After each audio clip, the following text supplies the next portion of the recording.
Hello friends, welcome to રેમલર્સ academy. ફિઝિક્સના ધોરણ 11નું ચેપ્ટર નંબર 7 કણોના તંત્રની ગતિ અને ચાક ગતિ રોટેશનલ મોશનના 45 ક્વેશ્ચન્સ આજે આપણે જોવા જઈ રહ્યા છે. પણ પહેલી શરત એટલી કે રોટેશનલ મોશન એટલે ચાક ગતિના બેઝિક કન્સેપ્ટ તમને આવડતા હોવા જોઈએ. આ 45 ક્વેશ્ચનમાં મોટા ભાગના બધા જ ટોપિકના ક્વેશ્ચન્સ કવર થઈ જશે. તો રિક્વાયરમેન્ટ એટલી છે કે તમને બેઝિક કેટલાક કન્સેપ્ટ આવડતા હોવા જોઈએ, જેમ કે પહેલું દ્રવ્યમાન કેન્દ્ર છે. દ્રવ્યમાન કેન્દ્ર અને દ્રવ્યમાન કેન્દ્રની ગતિ અને સાથે વેગમાન સંરક્ષણ, રેખીય વેગમાન સંરક્ષણના ટોપિક.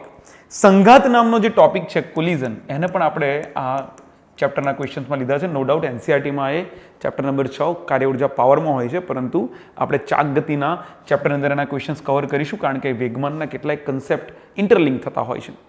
ત્યારબાદ જડત્વની ચાક માત્રા, સૌથી અગત્યનો ટોપિક ચાક ગતિ માટે હોય તો એ, અને ચાક ગતિનું કાઇનેમેટિક્સ, જેમ કે રેખીય રાશિઓ અને ચાક ગતિની રાશિઓ સાથેની સામ્યતાઓ, અચળ પ્રવેગી ગતિની વાત હોય તો એના માટેના ઇક્વેશન્સ, આ બધી જ બાબતો કાઇનેમેટિક્સની અંદર એડ થઈ જતી હોય છે. ત્યારબાદ ટોર્ક અને કોણીય વેગમાન. ટોર્ક અને કોણીય વેગમાનમાં કણ માટે, તંત્ર માટે, બંને માટે એપ્લાય કઈ રીતે કરી શકાય, એના ઇક્વેશન શું છે. ટોર્ક સાથે સંકળાયેલો ટોપિક એટલે સંતુલન.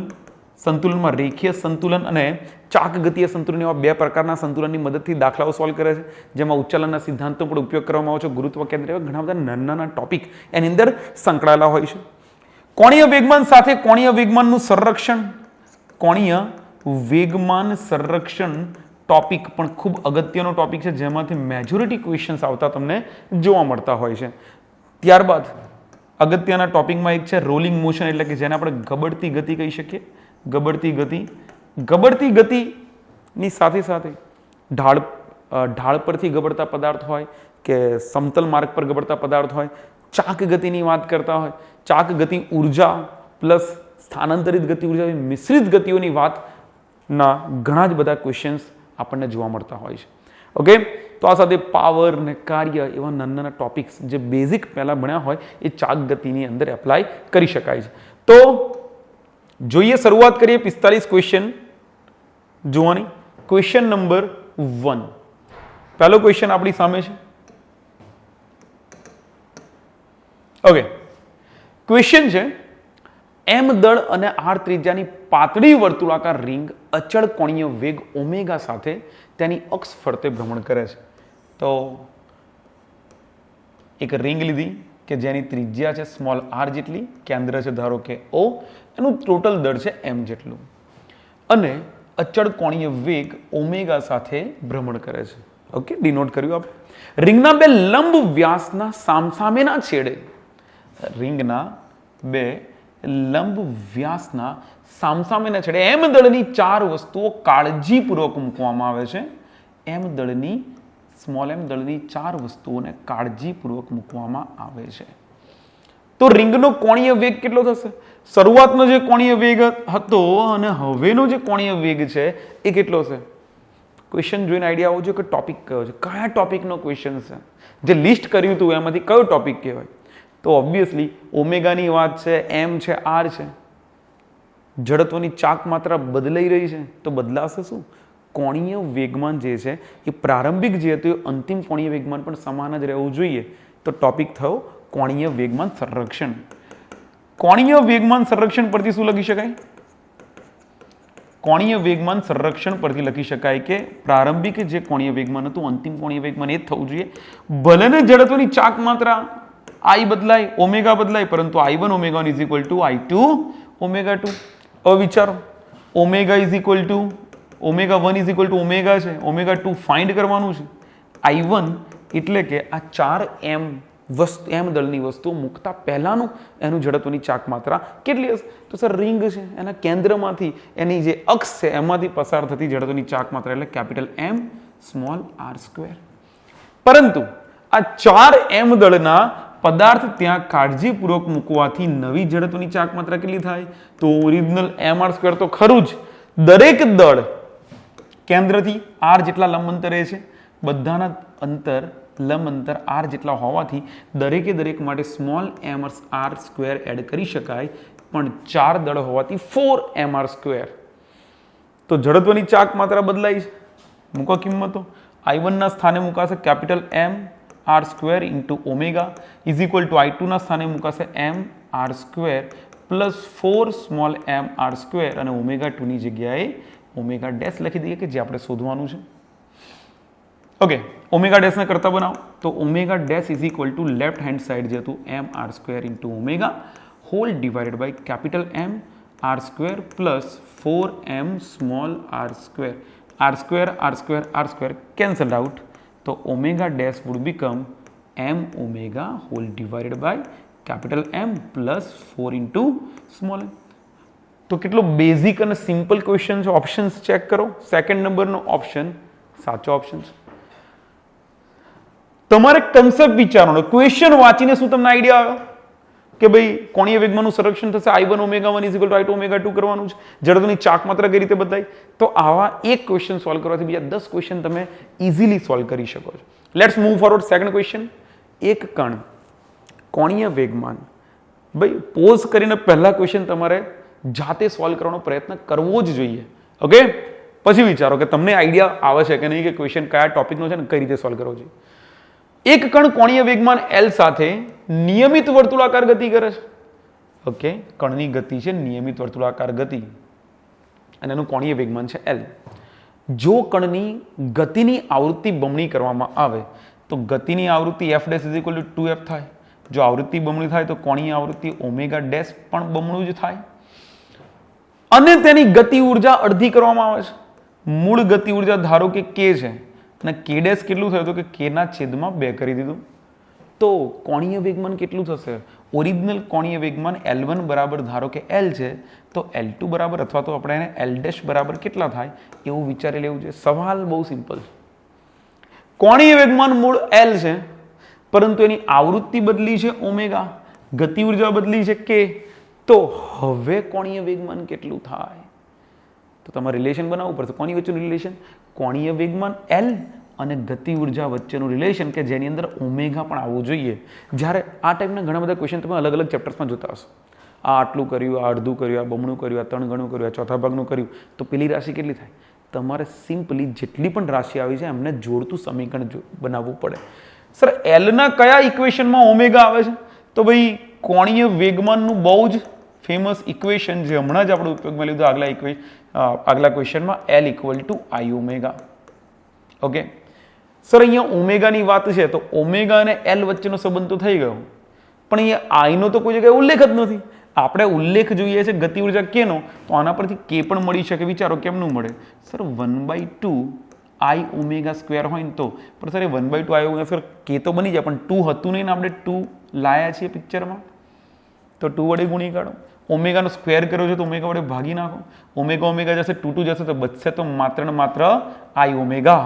તો 1/2 I ઓમેગા સ્ક્વેરની જગ્યાએ લખી શકાય ગતિ ઉર્જા k અને છેદમાં આવી જાય ઓમેગા. આ એક રિલેશન બન્યું. C how we made the relation. કઈ રીતે સંબંધ બને છે 3 રાશિ વચ્ચેનો. હવે મૂકો કિંમતો. L dash upon L is equal to, હવે 2 નું રિલેશન કોઈ છે જ નહીં, 2/2 કેન્સલ થશે તો k dash upon k into omega dash upon omega આવું લખી શકાય. માને L dash upon L is equal to k dash એટલે કે ભાઈ k/2 થઈ ગયું છે છેદમાં k મલ્ટીપ્લાય બાય ઓમેગાના છેદમાં ઓમેગા ડેશ એટલે કે 2 omega. Omega omega cancel, k cancel, 1/4. So your answer will be L dash equal to L divided by 4. તો આન્સર આપણો આવશે L/4, the option number 4. Okay, આ ક્વેશ્ચન સોલ્વ કરવાથી આના જેવા બીજા બધા ક્વેશ્ચનમાં કઈ રીતે રિલેશન બનાવવા તેનું તમને આઈડિયા મળવો જોઈએ. Fine. One more question. M દળ અને R ત્રિજ્યાના એકરૂપ નક્કર ગોળાને, નક્કર ગોળો આ શબ્દો ઇમ્પોર્ટન્ટ છે. કેમ ઇમ્પોર્ટન્ટ છે? જડત્વની ચાક માત્ર અલગ અલગ પદાર્થ માટે અલગ અલગ હોય, યુ નો ધેટ. સપાટીના સ્પર્શક તરીકે રહેલી તેની અક્ષની સાપેક્ષે ધરીભૂત કરેલી છે તો તેની જડત્વની ચાક માત્ર I કેટલી હોય? આ વાળી અક્ષ માટે પૂછે છે. નોર્મલી કેટલાક છોકરાઓ તો યાદ જ હશે યાદ ના હોય તો સાબિત પણ કરી શકાય, પણ કેટલાક સૂત્રો એના કેન્દ્રમાંથી પસાર થતી અક્ષને અનુલક્ષીને જડત્વની ચાક માત્રા એટલે કે ICOM ઇઝ ઇક્વલ ટુ શું લખાય 2/5 mr². કોના માટે? નક્કર ગોળા માટે કે જેની ત્રિજ્યા હોય r, જેનું દળ હોય m, 2/5 mr². હવે એના કોઈ બિંદુમાંથી પસાર થતી અક્ષ, આવી કોઈ અક્ષ માટે તે ક્વેશ્ચન પૂછ્યું છે, ઊભી અક્ષ છે કે નીચે ડ્રો કરો, કોઈ એનાથી કોઈ ફરક પડતો નથી. તો આ અક્ષ માટે જડત્વની ચાક માત્રા I બરાબર ICOM પ્લસ md². કયું થિયરમ વાપર્યું? કયો ટોપિક છે? સમાંતર અક્ષ પ્રમેય. સમાંતર અક્ષ પ્રમેયનું સૂત્ર છે I બરાબર ICOM પ્લસ md² અને ICOM છે 2/5 mr². પ્લસ સર md² શું છે ભાઈ? ડી એટલે બંને વચ્ચેનું લંબ અંતર જે અહીંયા છે r જેટલું, તો લખી દેવાય r². સાદુરૂપ આપો, 2 + 5 થશે 7/5 mr². 7/5 mr². Again option number 4 that is your right answer. હે ને? આગળ વધીએ. Question number 4. દળ m અને લંબાઈ l નો એકરૂપ સળિયો જમીન પર સમક્ષિતિજ રૂપે રહેલો છે. ઓકે, તેને ક્ષિતિજને લંબ રૂપે અહીંયાથી સળિયાને ઊભી કરવા માટે જરૂરી કાર્ય કેટલું થાય? સવાલ સમજો. આ એક સળિયો છે જેની ટોટલ લંબાઈ છે l જેટલી, એને અહીંયાથી ઊભો કરવાનો છે અને આ રીતે મૂકવાનો છે. ઓકે, અહીંયા જે G લખેલું પોઈન્ટ દેખાય છે, G બીજું કંઈ નહીં, ગુરુત્વ કેન્દ્ર દર્શાવ્યું છે. જો l/2 જેટલા અંતરે એનું ગુરુત્વ કેન્દ્ર હોય તો ગુરુત્વ કેન્દ્ર આપણને ઘણા બધા બેનિફિટ કરાવે છે. પહેલી નજરે લાગે કે સર આ ક્વેશ્ચન તો સોલ્વ જ કેમ ન કરી શકાય, પણ આ ક્વેશ્ચન સોલ્વ કરવા માટે તમારે એટલું વિચારી લેવાનું કે તમારે સમગ્ર પદાર્થનું દળ તેના ગુરુત્વ કેન્દ્ર પર કેન્દ્રિત છે તેવું માનીને કામ કરવું પડે. તો માની લો કે એનું સમગ્ર દળ અહીંયા કેન્દ્રિત છે અને આ કણને તમે કેટલો ઉપર તરફ લઈ જાઓ છો તો હાઈટ l/2 જેટલી ઉપર લઈ ગયા તમે. સમગ્ર પદાર્થ G કેન્દ્ર પર કેન્દ્રિત છે એવું માની તમે એની હાઈટ કેટલી લઈ ગયા છો ઉપર તરફ? તો કે mgl/2. તો માત્ર ને માત્ર mgl/2 જેટલી તમે હાઈટ કવર કરી છે એવું કહેવાય. અરે સર, કાર્ય શોધવું છે ને તો કાર્ય બરાબર કુલ બળ, કાર્ય બરાબર કુલ બળ ગુણ્યા કુલ સ્થાનાંતર. અહીંયા બળ છે mg જેટલું અને સ્થાનાંતર કેટલું? તો કે l/2 જેટલું. તો mgl/2 that is your answer. mgl/2 direct answer આપી શકાય છે. Question number 5. આકૃતિમાં દર્શાવ્યા મુજબ નટ, ભાઈ નટ અહીંયા આપેલું છે આપણને, આકૃતિ એક જે આપી છે એમાં ઘણા બધા એલિમેન્ટ તમને દેખાઈ રહ્યા છે. 8 સેન્ટીમીટર અંતરે આ નટના અહીંયાથી આ પોઝિશનથી 8 સેન્ટીમીટર અંતરે એટલે કે આ જગ્યા પર પાના પર 30 ડિગ્રીના એંગલે 6 ન્યૂટન બળ લાગે છે. 30 ડિગ્રીના એંગલે 6 ન્યૂટન બળ લાગે છે ત્યારે તે માત્ર તેને ઢીલું કરી શકે છે, તે માત્ર એને ખોલી શકે છે. જો પાના પર 16 સેન્ટીમીટર દૂર અહીંયાથી છેક આટલે અહીંયાથી 16 સેન્ટીમીટર દૂર પાનાને લંબરૂપે નીચે તરફ બળ લગાવવામાં આવે તો નટને ઢીલી કરવા માટે જરૂરી બળ F કેટલું? પહેલા તો સર આ નટ શું છે એ સમજમાં નહીં આવતું. ઘણીવાર કેવું હોય કે ફિઝિક્સની અંદર તમારા ક્વેશ્ચન સમજવા, સિચ્યુએશન સમજવી એ અઘરું પડી જતું હોય, પરંતુ કન્સેપ્ટ વિચારો કે આ કયા કન્સેપ્ટનો ક્વેશ્ચન છે તો તમને એટલી ખબર પડી જોઈએ કે અહીંયા બળ લાગે છે કોઈક એંગલ પર, બરાબર, કોઈક અંતરે અને કોઈક એંગલ પર બળ લાગે છે કે જેને ખોલવાનું છે. હવે તમે બોટલનું ઢાંકણ ખોલો છો કદી? એ બોટલનું ઢાંકણ ખોલવા માટે બળ લગાવો છો કે નહીં? એ બળ લગાવવાથી ટોર્ક મળે છે ને એ ઢાંકણ ખુલે છે. એ જ રીતે કોઈ દરવાજો ખોલતા હોય તો કયા એંગલે બળ લગાવો છો? આ તેવું. તો અહીંયા પણ એવું જ છે કે અહીંયા 8 સેન્ટીમીટરે 30 ડિગ્રીના એંગલે 6 ન્યૂટન બળ લાગે છે. વિચારો, ધારો કે કોઈ એક પોઝિશન પરથી 8 સેન્ટીમીટર 0.08 મીટર કહેવાય, આ જગ્યા પર 30 ડિગ્રીના એંગલે બળ લાગે છે 6 ન્યૂટન. પણ ટોર્ક શોધવા માટે બળ કઈ દિશાનું હોવું જોઈએ? તો કે લંબ દિશાનું હોવું જોઈએ. તો મારે લખવું જોઈએ 6 sin 30. તો ટોટલ ટોર્ક કેટલો થયો? તો કે torque is equal to FD sin theta. We know that. અને બળ કેટલું છે? તો કે 6. ડી કેટલું? તો કે 0.08 અને sin 30 એટલે કે sin 30 એટલે કે 1/2. તો 8 × 48 ભાગ્યા 100 ગુણ્યા sin 30 એટલે 1/2 તો કે 24. ટોટલ જવાબ આવ્યો 0.24 ન્યૂટન ઇન્ટુ મીટર. સી, આટલું ટોર્ક જોઈએ છે એને જસ્ટ ખોલવા માટે. પણ હવે પરિસ્થિતિ એવું કહે છે કે 16 સેન્ટીમીટર દૂર કોઈક બળ લગાવવું છે અને એ બળ લંબ દિશામાં લગાવવું છે. તો આ વખતે ટોર્ક કેટલું મળવું જોઈએ? તો કે 16 સેન્ટીમીટર 0.16 ગુણ્યા F. ટોર્ક કેટલું મળવું જોઈએ તો કે 0.24 0.24 બરાબર 0.16 ગુણ્યા એફ, માને એફ બરાબર 24 ભાગ્યા 16. 8 દુ 16, 8 તરી 24, 3 ભાગ્યા 2, જવાબ આવ્યો 1.5 newton. So your answer is 1.5 newton. 1.5 newton જો બળ આપશો તો તમને એ વેલ્યુ ત્યાં મળી જશે. તો ઘણી વાર એવું લાગે ચાક ગતિ ચેપ્ટર બહુ અઘરું છે, ક્વેશ્ચન જ સોલ્વ નહીં થતા, પણ થોડુંક વિચાર કરો તો તમને ખબર પડી જાય કે એમાં બહુ ડીપમાં જવાની જરૂર નથી. તમારે ક્વેશ્ચન સોલ્વ કઈ રીતે કરવા એ સમજી લેવું જરૂરી છે. ક્વેશ્ચન વાંચીને દિમાગમાં આઈડિયા આવવો જોઈએ કે ટોપિક કયો છે, મારે એપ્લાય શું કરવાનું છે, મારે ટોર્ક શોધવાનું છે, કોણીય વેગમાન શોધવાનું છે, સંરક્ષણ કરવાનું છે, શું કરવાનું છે શું નહીં. યસ ઓર નો? તો સોલ્યુશન બાદ આ ક્વેશ્ચન લાગે કે સર આ તો બહુ આસાન હતું કે ભાઈ 8 સેન્ટીમીટરે ટોર્ક શોધી કાઢ્યું, પછી 16 સેન્ટીમીટર એફના કારણે ટોર્ક શોધી અને સરખાઈ દીધું, જવાબ આવી ગયો. હે ને? આગળ વધીએ. Next question. આકૃતિમાં લંબચોરસ સ્તર એબીસીડી દર્શાવેલું છે. હવે આ એબીસીડી આપણે ફરીથી ડ્રો કરીએ. એબીસીડી જ્યાં એબી બરાબર સ્મોલ એ અને બી બરાબર સ્મોલ એ જેટલું છે, is equal to BC by 2, એટલે બીસી બરાબર 2a છે. આ બીસી જે છે એની વેલ્યુ કેટલી છે? 2a જેટલી છે, ડબલ છે. ઓકે, તો શેમાંથી પસાર થતી અક્ષ પર સ્તરની જડત્વની ચાક માત્રા લઘુત્તમ છે. ઓકે, જડત્વની ચાક માત્રા લઘુત્તમ પૂછે તો પહેલા આખી આકૃતિ કમ્પ્લીટ કરી દઈએ. અહીંયા પોઈન્ટ છે આપણી પાસે E, સેન્ટરમાં છે O, નીચે તરફ G, અહીંયા છે ક્યાંક H અને આ તરફ છે ક્યાંક F. ઓકે, પહેલો ઓપ્શન છે BC. હવે BC અક્ષ માટે વિચારો.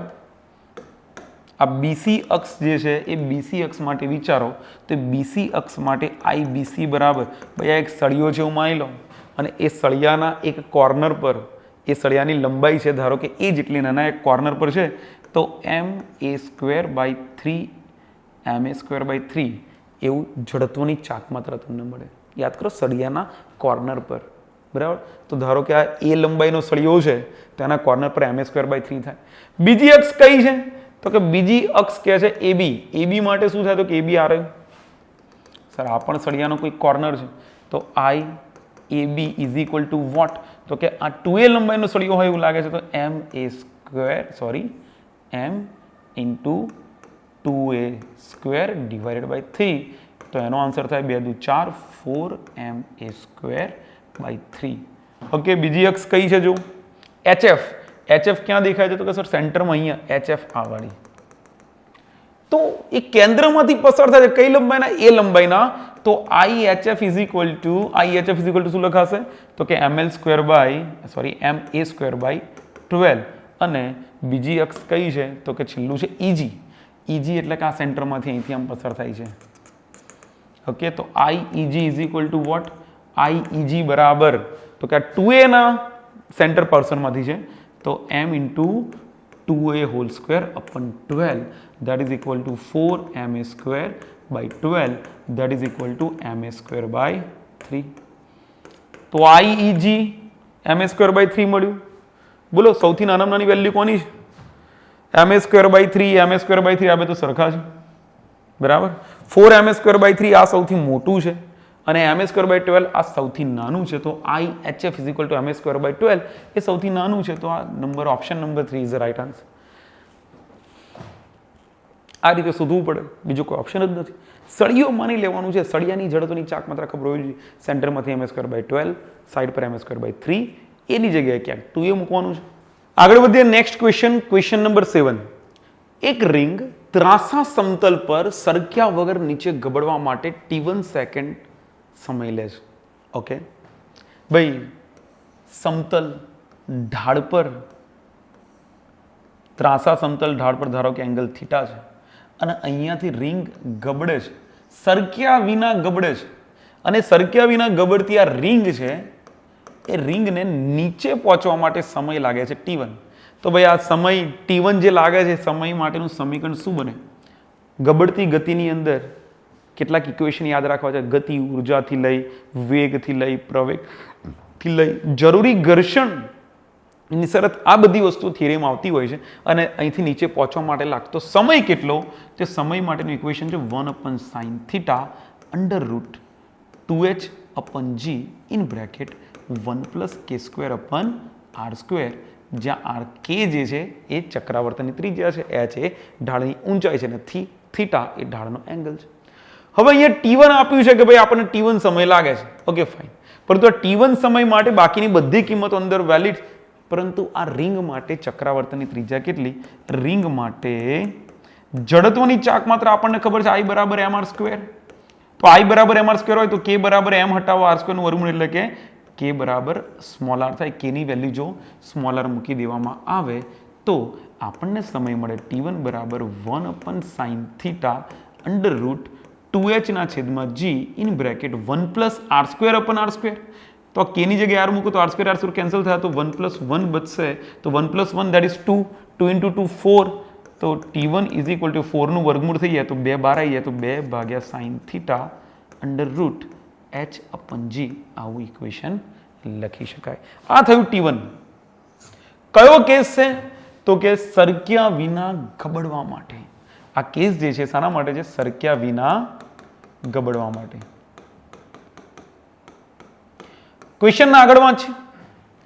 આ રિંગ સમાન પરંતુ ઘર્ષણ રહિત ત્રાંસા સમતલ પર ગબડ્યા વિના સરકે છે. ગબડ્યા વિના સરકે તો પરિસ્થિતિ બદલાઈ જાય, માટે સમય T2 લે છે. સર ગબડ્યા વિના સરકે ક્યારે? ભાઈ પદાર્થને ગબડવા માટે, સરક્યા વિના ગબડવા માટે નીચે ઘર્ષણ જરૂરી છે, પણ જો ઘર્ષણ રહિત સમતલ હોય કે જ્યાં લીસું સમતલ હોય તો ગબડશે નહીં, સીધું સરકી જશે.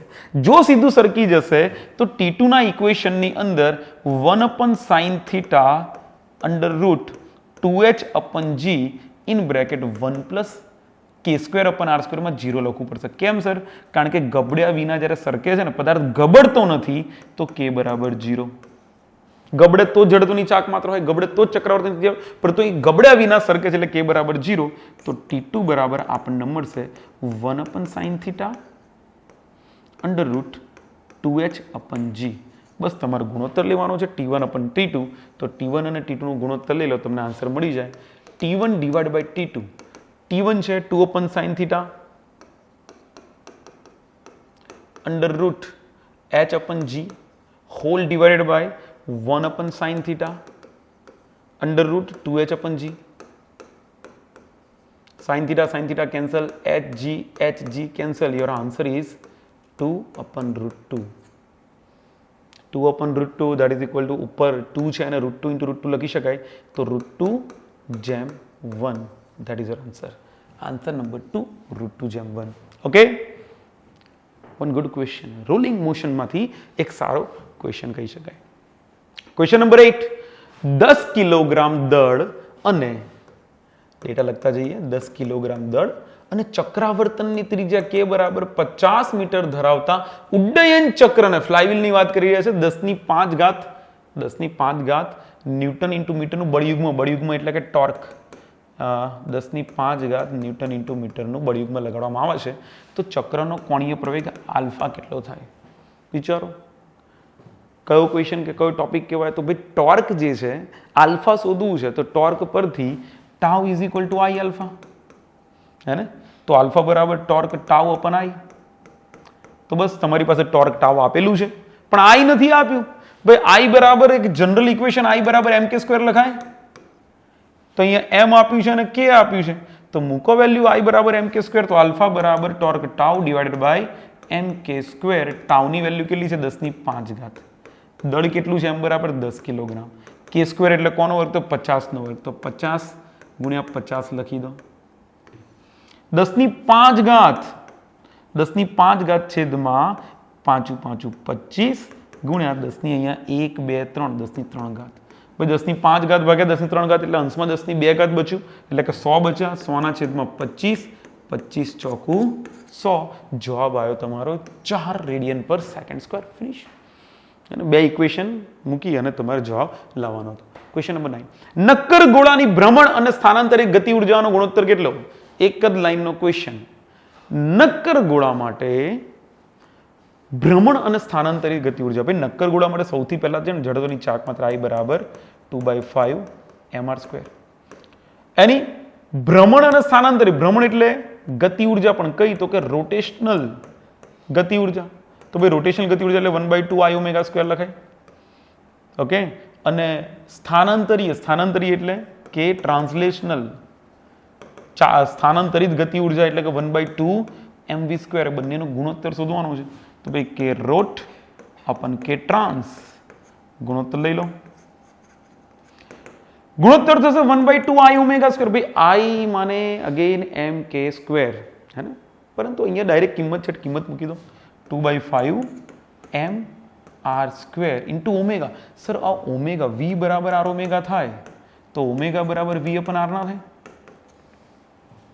તો બસ ω² ની જગ્યાએ v² અપન r² મૂકી દો. આખાના છેદમાં કે ટ્રાન્સલેશનલ એટલે 1/2 mv² તો છે જ.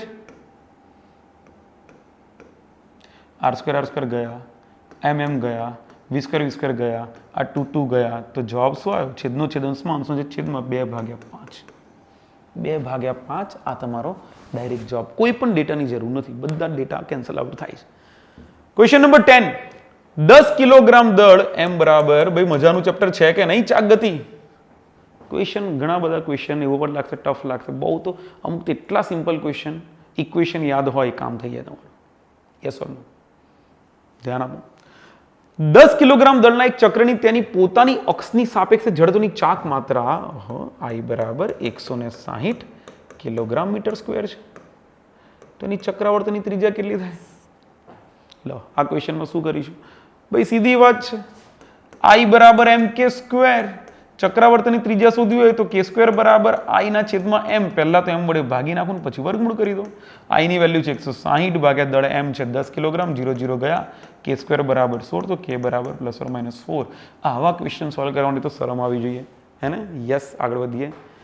11મો નંબરનો ક્વેશ્ચન. m દળ અને r ત્રિજ્યાના ગોળાની તેના કેન્દ્રમાંથી પસાર થતી અક્ષને અનુલક્ષીને સમાંતર અને ગોળાના સ્પર્શક રૂપે રહેલી અક્ષ સાપેક્ષે ચક્રાવર્તનની ત્રિજ્યા કેટલી?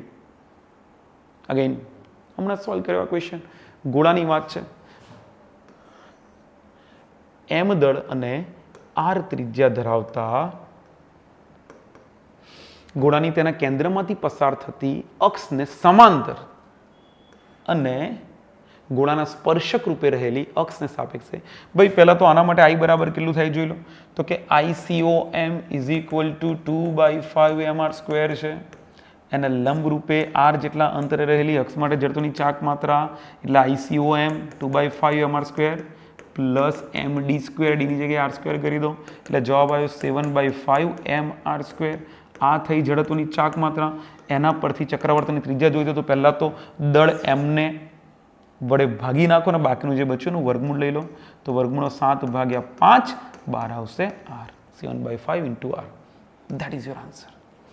નક્કર ગોળો હોય તો, પોલો ગોળો એટલે કે કવચ હોય તો પાછો જવાબ તમારો અલગ આવી જાય. You know that. Question number 12. એક ચક્રની ઝડપ ઓમેગા બરાબર 1200 ભ્રમણ એટલે કે રોટેશન પર મિનિટ એવું લખાય. RPM ભ્રમણ પ્રતિ મિનિટ એટલે કે રોટેશન પર મિનિટ. ભાઈ પહેલા તો RPM ને કન્વર્ટ કરવું પડે રેડિયન પર સેકન્ડમાં. એક રોટેશન એટલે સર 2π રેડિયન અને 1 મિનિટ એટલે 60 સેકન્ડ. 0 ગયા, 6 દુ 12, 20 દુ 40, 40π રેડિયન પર સેકન્ડ જેટલી ઝડપ છે.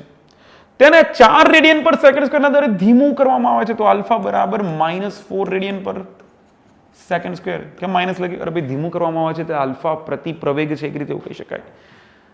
સ્થિર થતા પહેલા તે કેટલા ભ્રમણ કરશે? તો આ પ્રારંભિક કોણીય વેગ છે. અંતિમ કોણીય વેગ કેટલો થાય? 0, કારણ કે સ્થિર થાય છે તો એવું કહે છે. અને કેટલા ભ્રમણ કરશે? આંટા કેટલા મારશે? ભ્રમણની સંખ્યા કેટલી? ભ્રમણ કેટલા થશે એવો સવાલ છે. ભાઈ શું કરવું જોઈએ આ ટાઈપના ક્વેશ્ચનમાં? વિચારો. ઓમેગા છે, આલ્ફા છે, તો પહેલા થીટા શોધવું જોઈએ. ઓમેગા અને આલ્ફા બંને હોય તો પહેલા થીટા કઈ રીતે મળી જાય? તો we know that omega square minus omega 0 square is equal to 2 alpha theta. ભાઈ થીટા બરાબર omega square minus omega 0 square divide by 2 alpha. Put the value, get the answer. Omega એટલે અંતિમ વેગ તો સર 0 છે, માઇનસ પ્રારંભિક એટલે omega 0 40π નો વર્ગ 45 હોલ સ્ક્વેર કરી દો ડિવાઇડ બાય 2 ઇન્ટુ આલ્ફા. આલ્ફાની વેલ્યુ કેટલી? -4. તો છેદમાં -4 દુ 8, અંશમાં 4 ચોકુ 1600 પાઈનો વર્ગ ભાગ્યા 4 દુ 8. 8 દુ 16, 200 પાઈનો વર્ગ થયો. 200 પાઈ સ્ક્વેર આટલા રેડિયન એંગલ થીટા મળે છે. થીટા તો મળી ગયો, પણ સવાલ શું છે? કેટલા ભ્રમણ કરશે? પણ સર આ થીટા મળ્યો છે તો ભ્રમણની સંખ્યા માટે શું કરાય? ભ્રમણ સંખ્યા, ધારો કે ભ્રમણ સંખ્યા n છે તો n બરાબર થીટા ભાગ્યા 2π. કેમ આવું કર્યું? ભાઈ 2π રેડિયન એટલે એક ભ્રમણ, તો 200 પાઈ સ્ક્વેર રેડિયન એટલે કેટલા ભ્રમણ? તો એને ડિવાઈડ કરવું પડે. તો થીટાની જે કિંમત છે 200 પાઈ સ્ક્વેર, એને ડિવાઈડ કરે 2π વડે. પાઈ ગયા 100 દુ 200, જવાબ આવ્યો 100 પાઈ. 100 પાઈ, પરંતુ પાઈની કિંમત છે 3.14. 3.14 ગુણ્યા 100 કરી દો એટલે જવાબ આવ્યો 314 આટા થાય. That is an answer. Simple kinematics, rotational kinematics, હે ને, જે આપણે સુરેખ પથ પર ગતિમાં ક્વેશ્ચન્સ હતા એવા જ ક્વેશ્ચન, ખાલી સિમ્બોલ અલગ હોય. Okay, one more good question. M દળ અને એલ લંબાઈના પાતળા એકરૂપ સળિયાના કેન્દ્રમાંથી પસાર થતી અને તેને લંબ રૂપે રહેલી અક્ષની સાપેક્ષ એની જડતાની ચાક માત્રા આવી છે. ઓકે, સળિયાની વાત કરી છે કે જેનું દળ છે એમ, જેની લંબાઈ છે એલ જેટલી. તો એમ દળ અને એલ લંબાઈના પાતળા એકરૂપ સળિયાના કેન્દ્રમાંથી પસાર થતી અને તેને લંબાઈને લંબ એવી અક્ષને અનુલક્ષીને જડત્વની ચાક માત્રા છે I બરાબર ml²/12. આપણને ખબર છે, પણ અહીંયા સવાલમાં કીધું છે માત્ર I. તેના એક અંત્યબિંદુમાંથી, તો આ રહ્યું એનું અંત્યબિંદુ, પસાર થતી અને તેને લંબ રૂપે રહેલી અક્ષને અનુલક્ષીને જડત્વની ચાક માત્રા કેટલી હોય? સર આ તો ખબર છે જવાબ મને, ml²/3. પણ સર ઓપ્શનમાં ml²/3 છે જ નહીં. ઓપ્શનને સેટ કરવાનું છે આઈના સ્વરૂપમાં. તો આઈ છે ml²/12, એના સ્વરૂપમાં સેટ કરવા માટે મારે શું કરવું પડશે? I' બરાબર ml². છેદમાં 3 છે, 3ના સ્થાને હું 12 લખી દઉં. સર ના ચાલે એવું, છેદમાં 3 હતું જ, તો છેદમાં 3 રહેવા દો ને, અંશમાં 12 મૂકી દો, 12 કેન્સલ. તો ભાઈ I' જે છે એ ml²/3 જ બચ્યું છે, પણ 12 અને 12 મૂકવાથી એટલીસ્ટ તમે એવું કહી શકો કે I' I × 12/3. ભાઈ 3 ચોકુ 12, જવાબ શું આવ્યો? 4i. I' બરાબર 4i. એટલે કે આ જડત્વની ચાક માત્રાને આઈના સ્વરૂપમાં લખીએ આપણે, દેટ ઇઝ 4i. 4 ગણી જડત્વની ચાક માત્રા મળે છે. જો બધું જ ખબર હોય, ખાલી એકબીજામાં કન્વર્ટ કરવાનું હોય, બરાબર. Question number 14. સળિયાના જડત્વની ચાક માત્રા I બરાબર I1 plus ma² plus m - b into c. અમુક વાર બિલકુલ બેઝિક સામાન્ય જ્ઞાન સાથે તમને જવાબ મળી જાય એવું કહેવાય. અહીંયા શું પૂછ્યું છે? એમ દળ છે, I જડત્વની ચાક માત્રા છે, તો પરિમાણ પૂછ્યા છે. પરિમાણ પૂછવાની એક અલગ જ રીત છે કે અહીંયા તો I1 × a અપન b × c. ભાઈ આના પરિમાણ એટલે તો કે I1 ના પરિમાણ શોધો, a ના પરિમાણ શોધો, b ના પરિમાણ શોધો અને c ના પરિમાણ શોધો. તો બધાના પરિમાણ અલગ અલગથી શોધીએ અને આપણે એની વેલ્યુ મૂકી દઈએ. I1 એટલે ભાઈ આ શું છે? તો કે સરવાળાની અંદર શું હોય? તો કે I બરાબર something into something into something. સરવાળા બાદબાકીમાં બધાના પરિમાણ સમાન હોય તો જડત્વની ચાક માત્રાના જ પરિમાણ કેવા I1 એટલે? તો કે પહેલી વસ્તુ કે I1 ના પરિમાણ થશે, એક તો દળ હોય અને એક લંબાઈનો વર્ગ હોય, mr² હોય જડત્વની ચાક માત્રા, બીજું શું હોય? ઓકે, પછી એની વાત, તો કે દળ આવી ગયું તો બાજુમાં લંબાઈનો વર્ગ હોય, તો એ એટલે કે લંબાઈ 1 કહેવાય, તો એની જગ્યાએ આપણે મૂકી શકીએ L1. ત્યારબાદ m - b, ભાઈ બાદબાકીનો સરવાળો કોનો થાય? તો કે એક જ પ્રકારની રાશિઓનો થાય, તો b તો દળનું જ પરિમાણ હોવું જોઈએ, m1. અને છેલ્લે આ દળ હોય તો સાથે c એ લંબાઈનું પરિમાણ જ હોવું જોઈએ, તો c એ L1 લખાય. મૂકી દો કિંમતો. I1 એટલે m1 L2, a ની જગ્યાએ મુકાય L1, છેદમાં b ની જગ્યાએ મુકાય m1 અને c ની જગ્યાએ મુકાય L1. L1 L1 cancel, m1 m1 cancel, તો જવાબ આવ્યો L ની 2 ઘાત. That is your answer, option number 3. Question number 15. Torque આપ્યું છે, torque tau is equal to 1000 newton into મીટરનું ટોર્ક, અચલ ટોર્ક. જડત્વની ચાક માત્રા I બરાબર 200 કિલોગ્રામ મીટર સ્ક્વેર જડત્વની ચાક માત્રાના ચક્રને તેના કેન્દ્રમાંથી પસાર થતી અક્ષને સાપેક્ષ ફેરવે છે. તો t બરાબર 3 સેકન્ડ સમયને બાદ તેનો વેગ, કોણીય વેગ કેટલો થશે? વિચારો શું કરી શકાય ક્વેશ્ચન? સર ટોર્ક આલ્યું છે જડતાની ચાક માત્રા આપણે tau is equal two I alpha યાદ આવે પહેલા, તો એના પરથી આલ્ફા બરાબર ટાઉ અપન આઈ કરી દેવાય.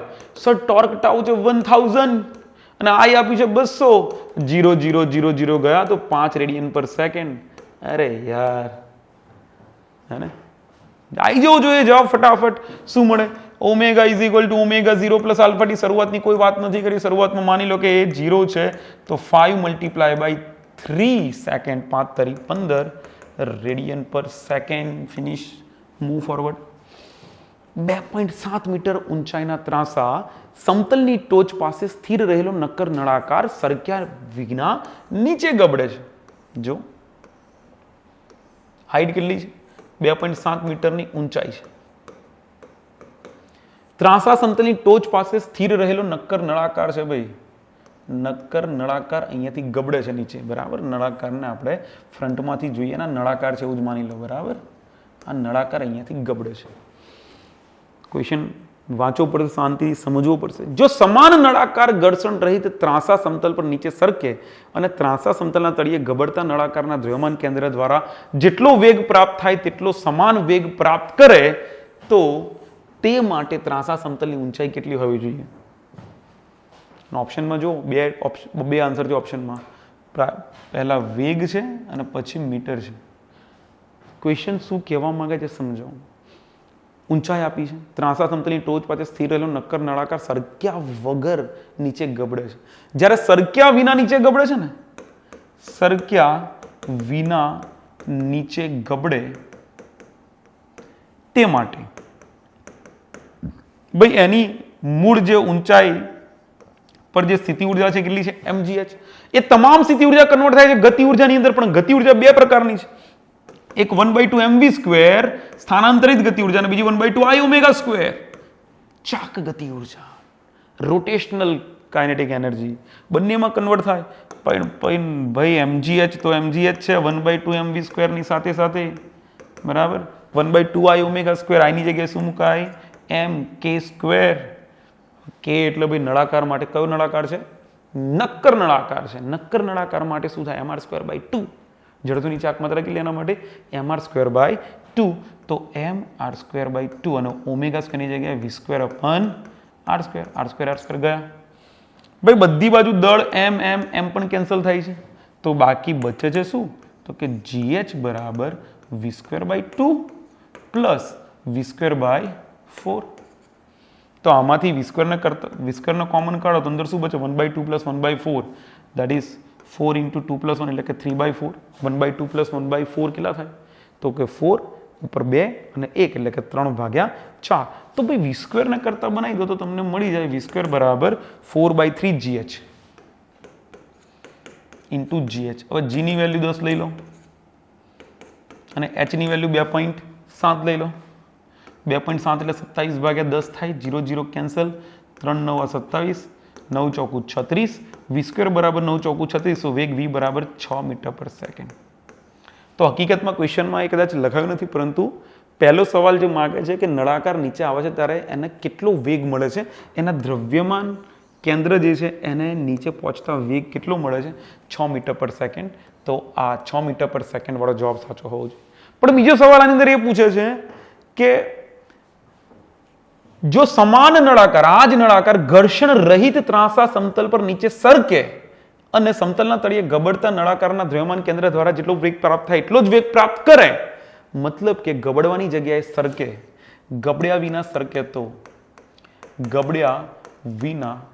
સરકે તો પરિસ્થિતિ શું થાય? તો કે mgh જેટલી ઉર્જા જે છે એ 1/2 mv² માં કન્વર્ટ થાય, 1/2 I ઓમેગા સ્ક્વેર ના આવે. કેમ? ગબડતો નથી એટલા માટે. સરકે છે તો પછી ચાક ગતિ ક્યાં આવે?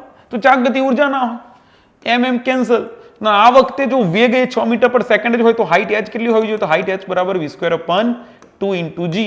v² એટલે 6 6 36 ભાગ્યા 2 ગુણ્યા 10, 6/10. જવાબ આવ્યો 0.6 મીટર. 0.6 મીટર.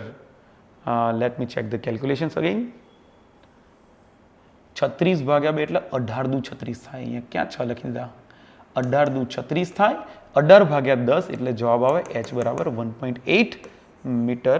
સો બંને ઓપ્શન આપણી સામે છે. એક સરસ મજાનો સમજવા લાયક સવાલ, ઓકે, કે જે ઘણું જ બધું આપણને ટોપિક શીખવાડી જતા હોય.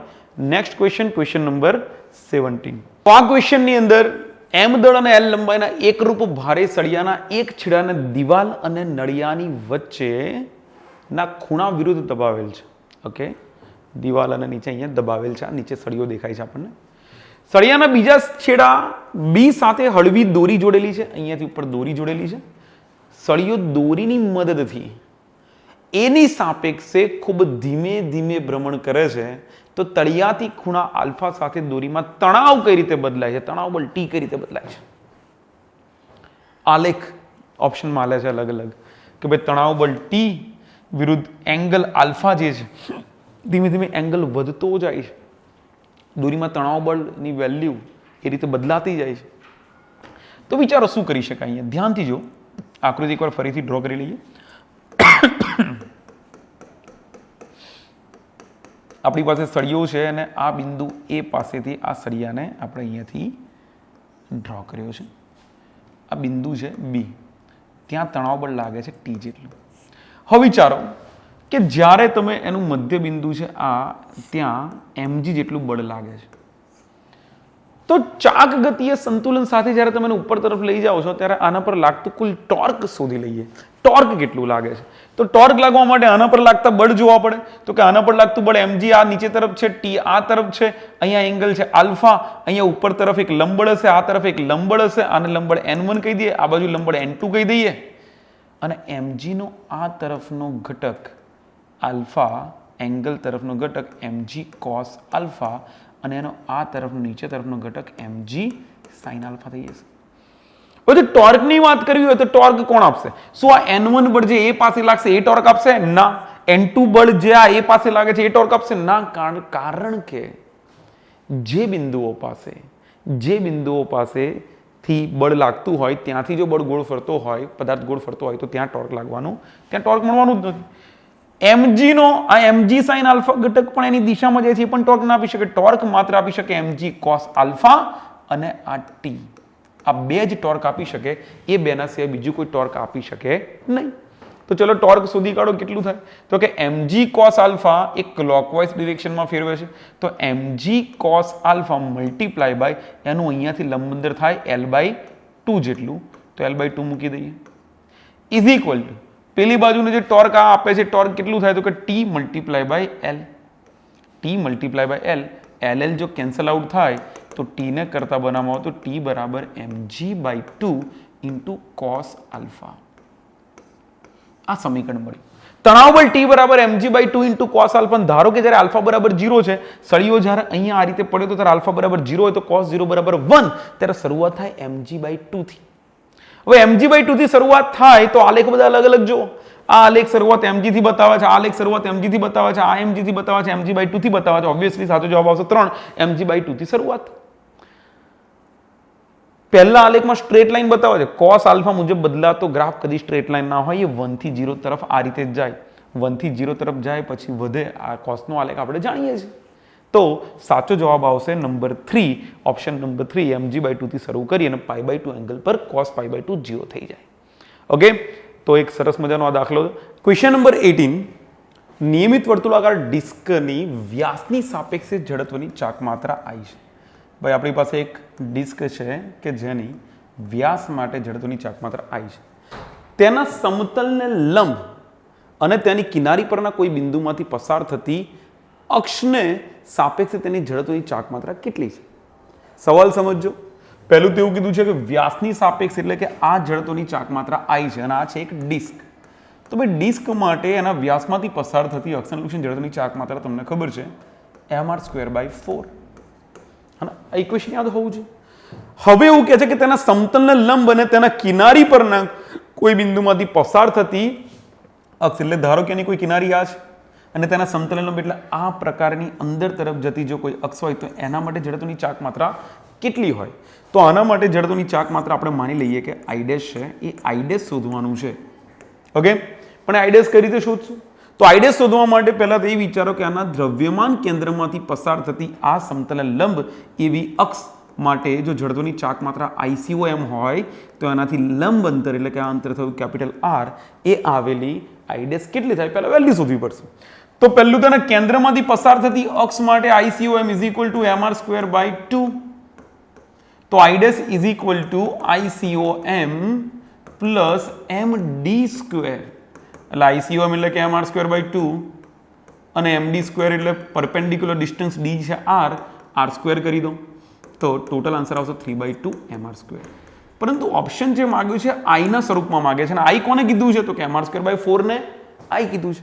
તો mr²/4 અહીંયા કરવું હોય તો mr²/4 છેદમાં મૂકવા માટે વિચારો આ 3/2 તો છે જ તમારી પાસે, એ 3/2 નો 2 આગળ લઈ લો અને 2 સાથે બીજો 2 મલ્ટીપ્લાય કરું તો 4 થઈ જાય, તો ઉપર 2 મલ્ટીપ્લાય કરવો પડે. શું કર્યું? નીચે 4 મૂક્યું પણ ઓલરેડી 2 જ હતા તો 2 દુ 4 થાય એટલે કે 2 વધારાના છેદમાં ગુણ્યા છે એ 2 વધારાના ઉપર મૂકી દીધા તો 2 દુ 4 થઈ ગયું. તો આ mr²/4 જે છે એની જગ્યાએ આપણે I લખી શકીએ અને 3 દુ 6 તો I' is equal two 6I. તો ક્વેશ્ચન અમુક વાર તમને આ રીતે ફેરવીને પૂછી શકે કે ભાઈ આના સંદર્ભમાં આનું વેલ્યુ કેટલી થાય. ઓકે, તો આ તો ક્વેશ્ચન નંબર 18. 19 નંબરનો ક્વેશ્ચન, એક અણુ 2 પરમાણુ ધરાવે છે. ઓકે, એક અણુના 2 પરમાણુ છે જે બંનેનું દળ છે m જેટલું અને તેમની વચ્ચેનું અંતર છે ટોટલ a જેટલું. અણુ તેના દ્રવ્યમાન કેન્દ્રની સાપેક્ષે જડત્વની અણુની તેના દ્રવ્યમાન કેન્દ્રની સાપેક્ષે જડત્વની ચાક માત્રા કેટલી? તો આ અણુઓનું દ્રવ્યમાન કેન્દ્ર બંનેના સેન્ટરમાં હશે. એ સેન્ટરના પોઈન્ટને અનુલક્ષીને જડત્વની ચાક માત્રા શોધવી હોય તો વિચારો આના બંને છેડા બંને પાસે આ ડિસ્ટન્સ કેટલું થાય તો કે આ બાજુનું ડિસ્ટન્સ થાય a/2 અને આ બાજુનું ડિસ્ટન્સ પણ થાય a/2. સેન્ટરથી દ્રવ્યમાન કેન્દ્રથી બંને દળ a/2 જેટલા અંતરે રહેલા છે તો જડત્વની ચાક માત્રા I બરાબર 2 times m multiply by the distance from the centre એટલે કે a/2 નો વર્ગ એટલે 2 ગુણ્યા ma²/4. જવાબ આવ્યો ma²/2. ઓકે, I બરાબર ma²/2. That is your answer, option number 3. આગળ વધીએ ક્વેશ્ચન નંબર 20. શું કહે છે આ ક્વેશ્ચનમાં? 2 નક્કર ગોળાઓને સમાન પદાર્થમાંથી બનાવેલ છે, મટીરિયલ સેમ છે, તેમના વ્યાસોનો ગુણોત્તર, વ્યાસનો ગુણોત્તર છે d1/d2 ઇઝ ઇક્વલ ટુ 1/2. એટલે સિમ્પલી એની ત્રિજ્યાઓનો ગુણોત્તર પણ r1/r2 એટલો જ થાય.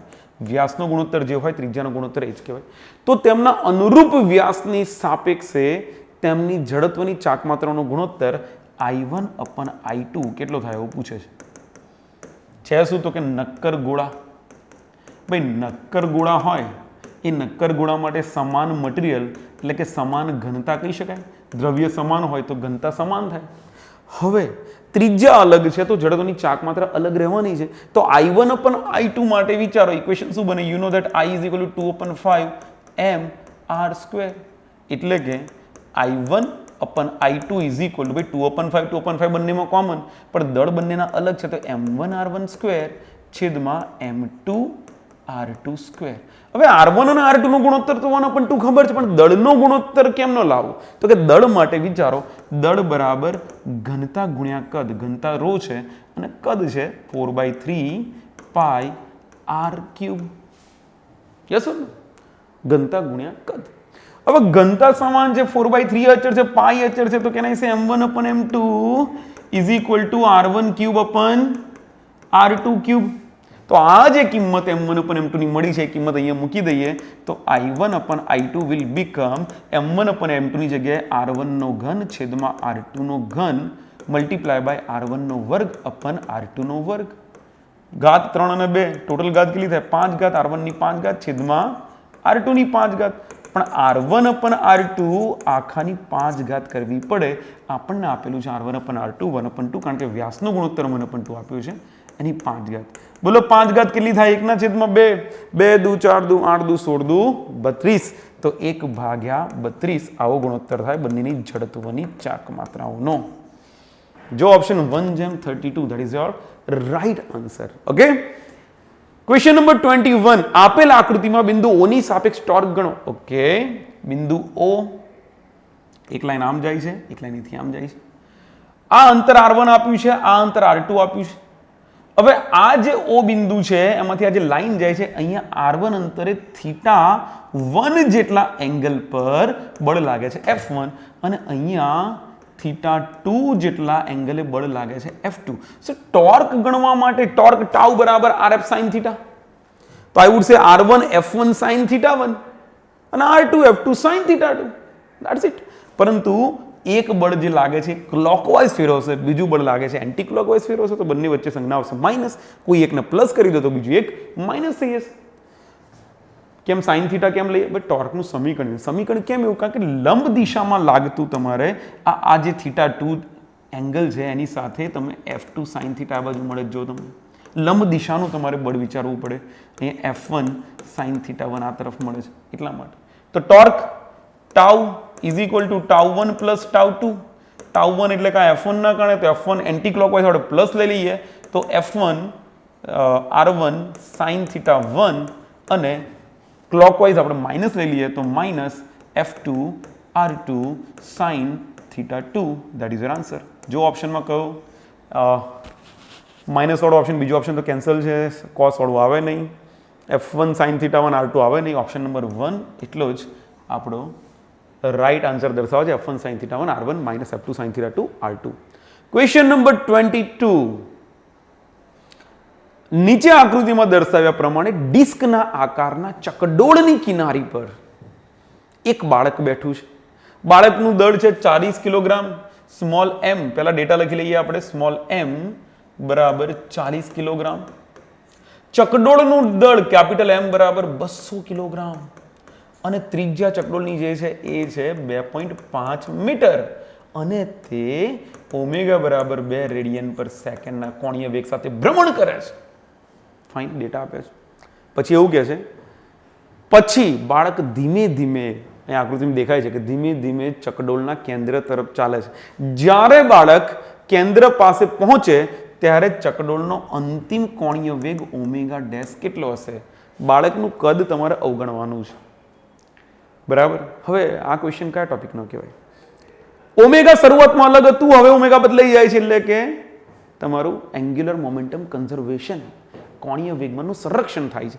તો પ્રારંભિક કોણીય વેગમાનમાં કોણીય વેગ ઓમેગા હતો, પછી કોણીય વેગ બદલાઈ જાય છે. તો જડત્વની ચાક માત્રા પણ પહેલા અલગ હતી, પછી બદલાઈ જાય છે. એટલા માટે ફરક પડે છે. તો આપણે સોલ્વ કરવાનો પ્રયત્ન કરીએ. પ્રારંભિક શરૂઆતમાં જડત્વની ચાક માત્રા I1 બરાબર જ્યારે બાળક કિનારી પર હતું ત્યારે તકતી જે છે, ડિસ્ક આકારનું ચકડોળ છે, તકતી જે છે એના કેન્દ્રને અનુલક્ષીને જે અક્ષ છે એના માટે જડત્વની ચાક માત્રા થાય capital M R² divide by 2 plus આ જે બાળક જે M દળ, સ્મોલ m દળનું બાળક જે R અંતરે જે છે એના માટે જડત્વની ચાક માત્રા થાય mR², દળ ગુણ્યા લંબ અંતરનો વર્ગ. પરંતુ જ્યારે બાળક કેન્દ્ર પાસે પહોંચી જાય છે ત્યારે જડત્વની ચાક માત્રા માત્ર ચકડોળની ચાક માત્રા બચે છે. પ્લસ બાળક તો કેન્દ્ર પાસે પહોંચી ગયું, લંબાંતર 0 થઈ જાય, એની જડત્વની ચાક માત્રા લખવાની હોતી નથી. માટે કોણીય વેગમાન સંરક્ષણ મુજબ, કોણીય વેગમાન સંરક્ષણ મુજબ L1 is equal two L2 માને I1 omega is equal to I2 omega dash માને omega dash is equal to I1 omega upon I2. Put the value, get the answer. I1 છે તમારું mR² by 2 plus small mR² છેદમાં I2 ની જગ્યાએ મુકાય capital M R² ના છેદમાં 2 R² ગયા. Your answer is M plus 2M એના છેદમાં કેપિટલ M. અચ્છા, ઓપ્શનમાં આંકડા છે, આંકડા મૂકી દો. કેપિટલ M ની વેલ્યુ છે 200 કિલોગ્રામ વત્તા 2 ગુણ્યા 40 કિલોગ્રામ આખના છેદમાં 200 કિલોગ્રામ. 40 નું 80, 280 ભાગ્યા 200, 0 0 કેન્સલ. 14 દુ 28, તો 14 ભાગ્યા 10 એટલે કે 1.4 રેડિયન પર સેકન્ડ. ઓપ્શન છે નહીં તો ફરી રીચેક કરો. ક્યાંક ડેટામાં, આંકડામાં ક્યાંક ભૂલ કરી હોય ફરી એકવાર ચેક કરી લો. Omega is equal to 2, omega જ નથી મૂક્યું, ક્યાંથી આન્સર આવે કહો આપણી પાસે? આ I1 તો મૂકી દીધું, સાથે ઓમેગા મૂકવું પડે ને. તો ઓમેગાની વેલ્યુ અંશમાં કેટલી છે? 2. તો ઓમેગા અંશમાં અહીંયા 2 મૂકી દઈએ. ઓમેગાનો ગુણાકાર અહીં 2 સાથે કરો તો 14 દુ 28, 2.8 રેડિયન પર second. That is the right answer. Okay, ડેટામાં સાવચેતીપૂર્વક ધ્યાન રાખીને ડેટા મૂકવા તો બહુ ક્વેશ્ચન મોટો છે, સોલ્યુશન બહુ આસાન છે. એમ દળ અને એલ લંબાઈના એક લીસા એકરૂપ સળિયા પર બે અત્યંત નાના લંબઘન છે. આકૃતિ તમે જોઈ શકો છો. અહીંયા બે લંબઘન મૂક્યા છે. આ જગ્યા પર બે લંબઘન મૂકેલા છે. અહીંયા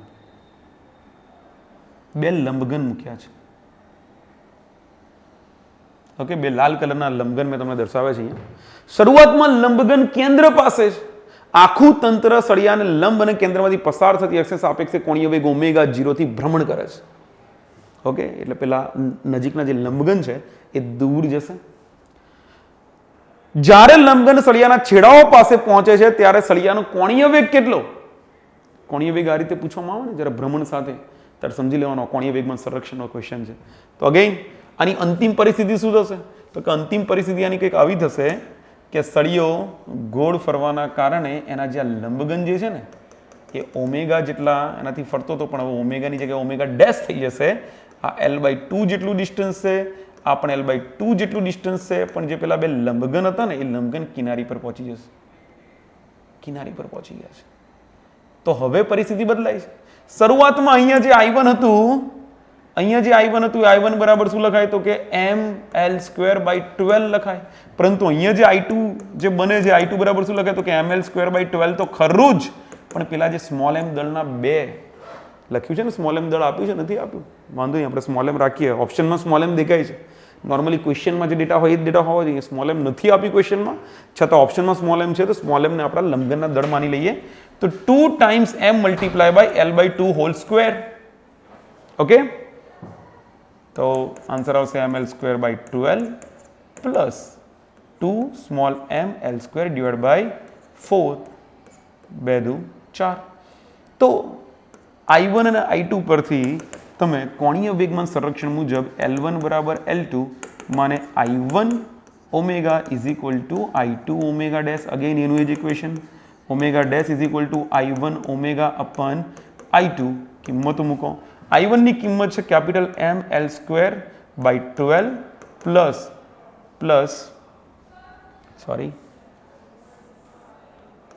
mL²/12 મલ્ટીપ્લાય બાય ઓમેગા, અને ઓમેગાની કિંમત છે ઓમેગા 0 જેટલી, hall divide by I2.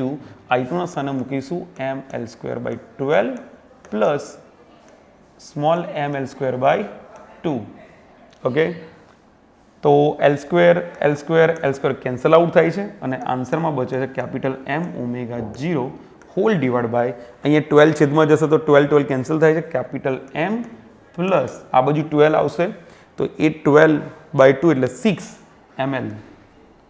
L² તો કેન્સલ છે, તો જવાબ આવ્યો m omega square અપન capital M પર plus 6m. Check it out. Option number I think third is the right answer for this question. તો બસ તમારે જડત્વની ચાક માત્રા જોઈ જે I ઓમેગા જે છે L1 બરાબર L2 કરી અને ક્વેશ્ચનને સોલ્વ કરવાનો છે. દળ કેપિટલ M અને ત્રિજ્યા R નો નક્કર નળાકાર લંબાઈ L અને ઊંચાઈ h ના ત્રાંસા સમતલ પર સરક્યા વિના નીચે ગબડે છે. જ્યારે નળાકાર તળિયા પર પહોંચે છે ત્યારે દ્રવ્યમાન કેન્દ્રની ઝડપ કેટલી? વિચાર, નળાકાર છે, નક્કર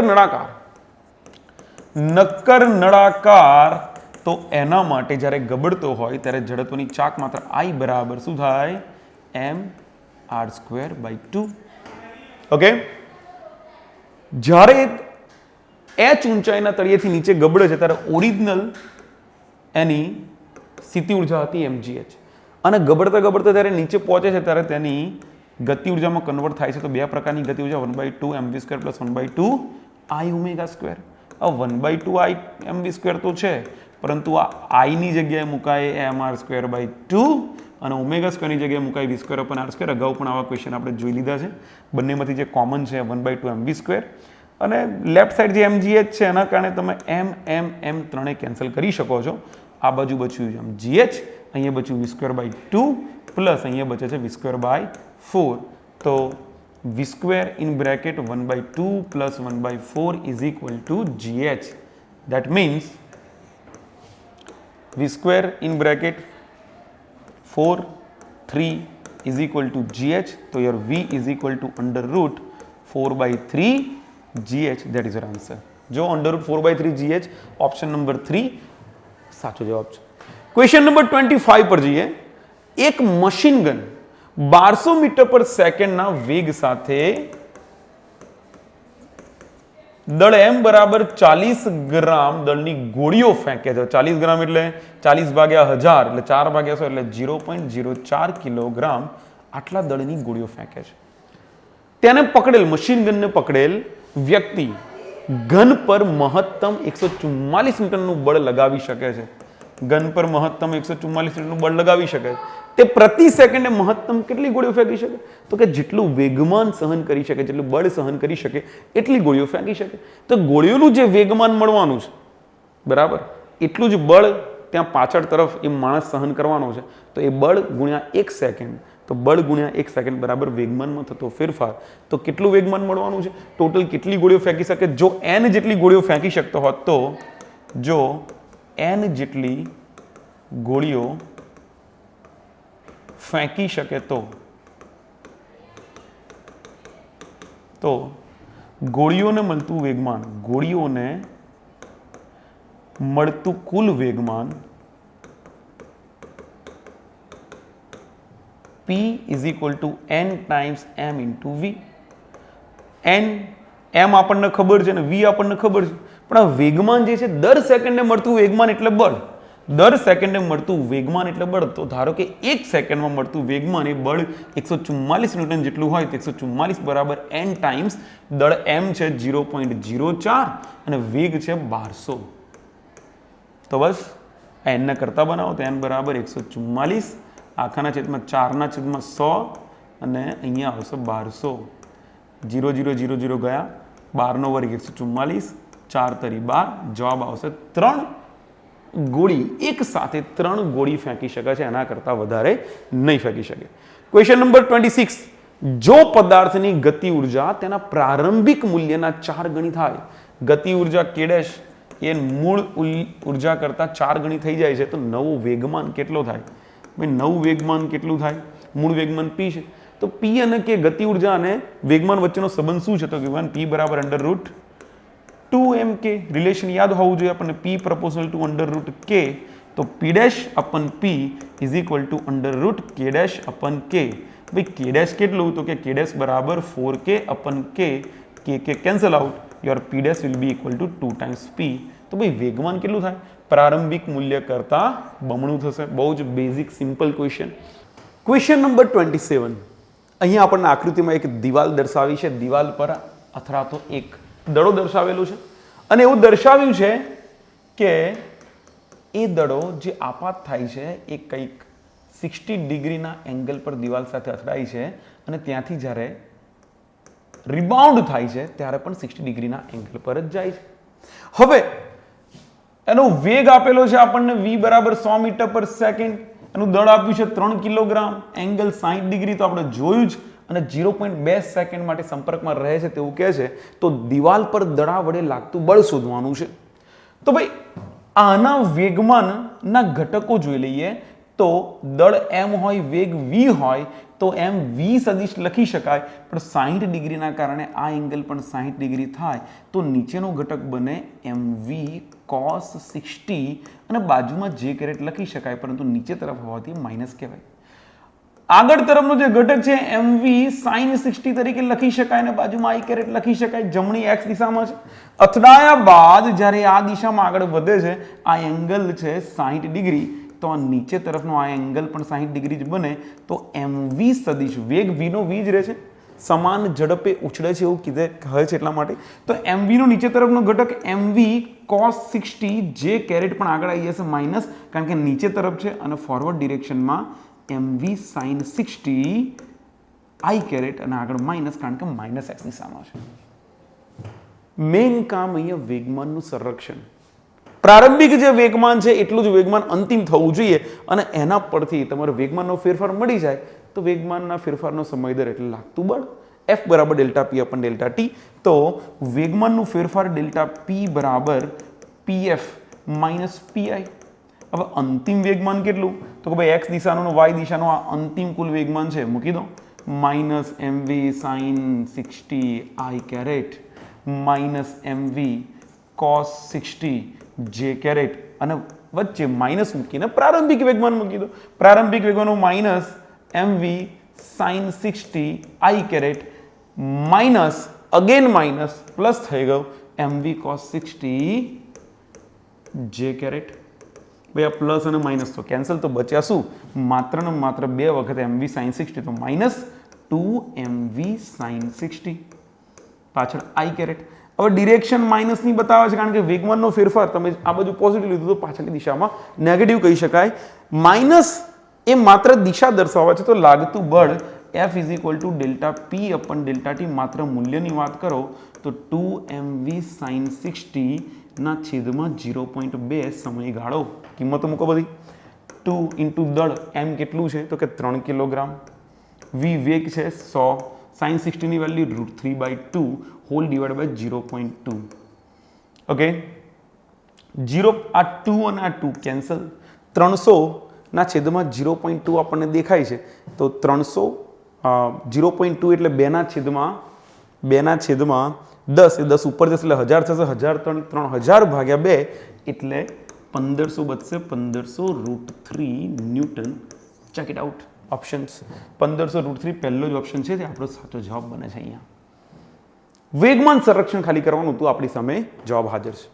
next question, question number 28. L અંતરે દૂર રહેલા m1 અને m2 બે કણ છે. એક m1 છે અને એક m2 છે. બંને વચ્ચેનું અંતર છે L જેટલું. દ્રવ્યમાન કેન્દ્રનું સ્થાન m1 થી ક્યાં હશે? આ બંનેનું દ્રવ્યમાન કેન્દ્ર ક્યાં હશે? ધારો કે દ્રવ્યમાન કેન્દ્ર છે x જેટલા અંતરે, તો can I say x equal to m1 x1 plus m2 x2 divide by m1 plus m2. હવે x1 અને x2 એટલે શું? તો કે ધારો કે m1 થી શોધવાનું છે, તો m1 નું ઉગમ બિંદુ કહી દો.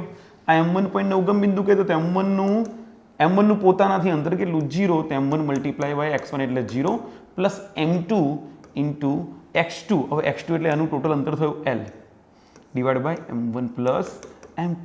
That means answer is m2L divided by m1 plus m2. Very simple. જોઈ લો, m2L divide by m1 plus m2. Option number 2 that is right answer. Question number 29. એક પદાર્થને સમક્ષિતિજ સાથે થીટા ખૂણે v વેગ સાથે પ્રક્ષેપિત કરેલ છે. ઓકે, પરિસ્થિતિને સમજવાનો પ્રયાસ કરીએ. સમક્ષિતિજ x અક્ષ સાથે થીટા કોણે આપણે એને પ્રક્ષેપિત કર્યો છે, તો પ્રારંભિક વેગ v જેટલા વેગથી પ્રક્ષેપિત કરેલ છે. તેના માર્ગના ઉચ્ચતમ બિંદુએ, એના માર્ગના પ્રક્ષેપ ગતિના માર્ગના ઉચ્ચતમ બિંદુએ તે સમાન દળના બે ટુકડાઓમાં તૂટે છે. સમાન દળના બે ટુકડાઓમાં તૂટે છે. બે ટુકડા થઈ જાય છે. બે ટુકડાઓ થાય છે. જો એક ટુકડો તેના મૂળ માર્ગે પાછો ફરે, એક ટુકડો તેના મૂળ માર્ગે પાછો ફરે, તો બીજા ટુકડાનો વેગ કેટલો હશે? તો બીજો ટુકડો આગળ તરફ આમ જ જશે. પહેલો ટુકડો જો પાછળ તરફ આવી રહ્યો છે, તો બીજો ટુકડો આગળ તરફ આમ વધશે. ધારો કે એનો વેગ છે v ડેશ, એનું દળ છે m, તો mv ડેશ વેગમાન સાથે આગળ વધે છે. જ્યારે બીજો ટુકડો મૂળ માર્ગે પાછો આવે છે. હવે વિચારો, ધારો કે મૂળ ટુકડાનું દળ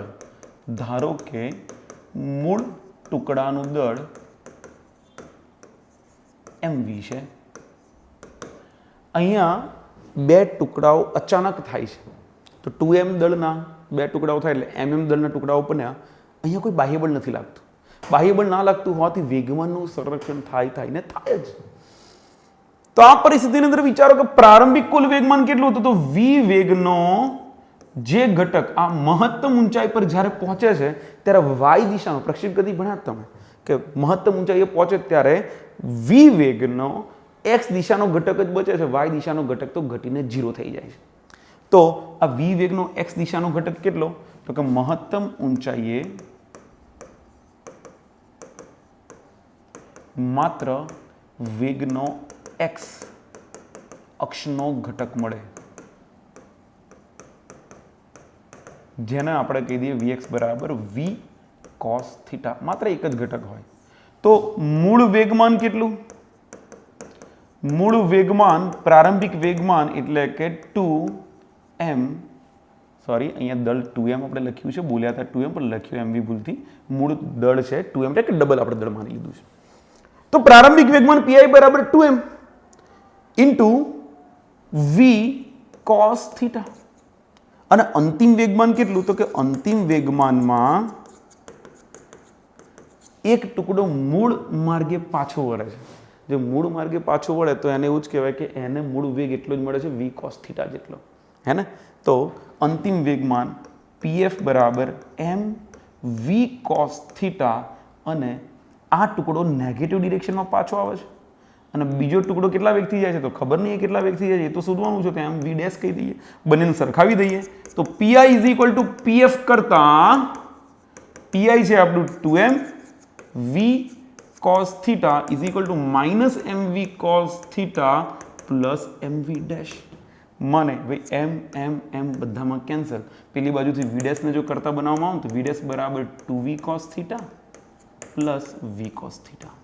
તો ટોટલ આન્સર આવ્યો 3v cos θ. 3v cos θ.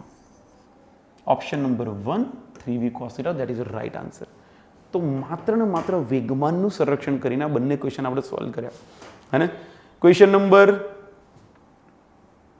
29 પછી ઓબ્વિયસલી 30 નંબરનો ક્વેશ્ચન હશે. આ 30 નંબરના ક્વેશ્ચનની વાત કરીએ. 400 કિલોગ્રામ દળ ધરાવતી એક કાર છે કે જેની ઝડપ 72 કિલોમીટર પ્રતિ કલાકની છે. તો ભાઈ એનું દળ m બરાબર 400 કિલોગ્રામ, એની ઝડપ જે છે v બરાબર 72 કિલોમીટર પ્રતિ કલાક. ભાઈ 72 કિલોમીટર પ્રતિ કલાકને મીટર પર સેકન્ડમાં ફેરવો.